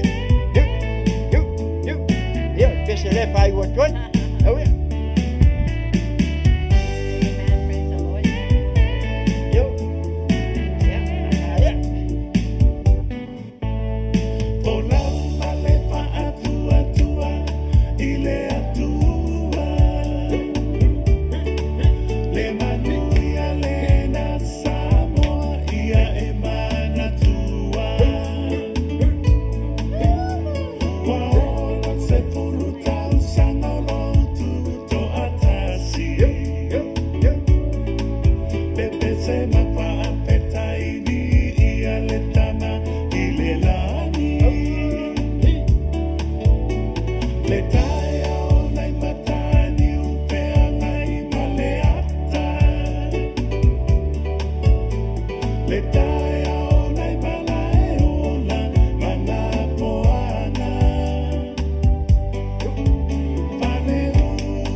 ia me o. Ia si mena titi o pa u ia tau. O e tautonu o taeao le whaangatama o le tātou tunga wa. Ia tautonu e tasi lawa le sao o le tātou motu mai salawhai. Ano wha pēr tuai lea o tō mamana tamo o tō tolouli ia Manuia o tō Faiva. Mo le aso taeao a wā le tātou tunga wa. So i fua mai Manuia Fonoia Frank Peters.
Whamole lava whapaia te kuleai, Masina tulau, tualau, tiuli, ia mai ko whamole se la potoia tu tupe, lua se lau tala, whamole.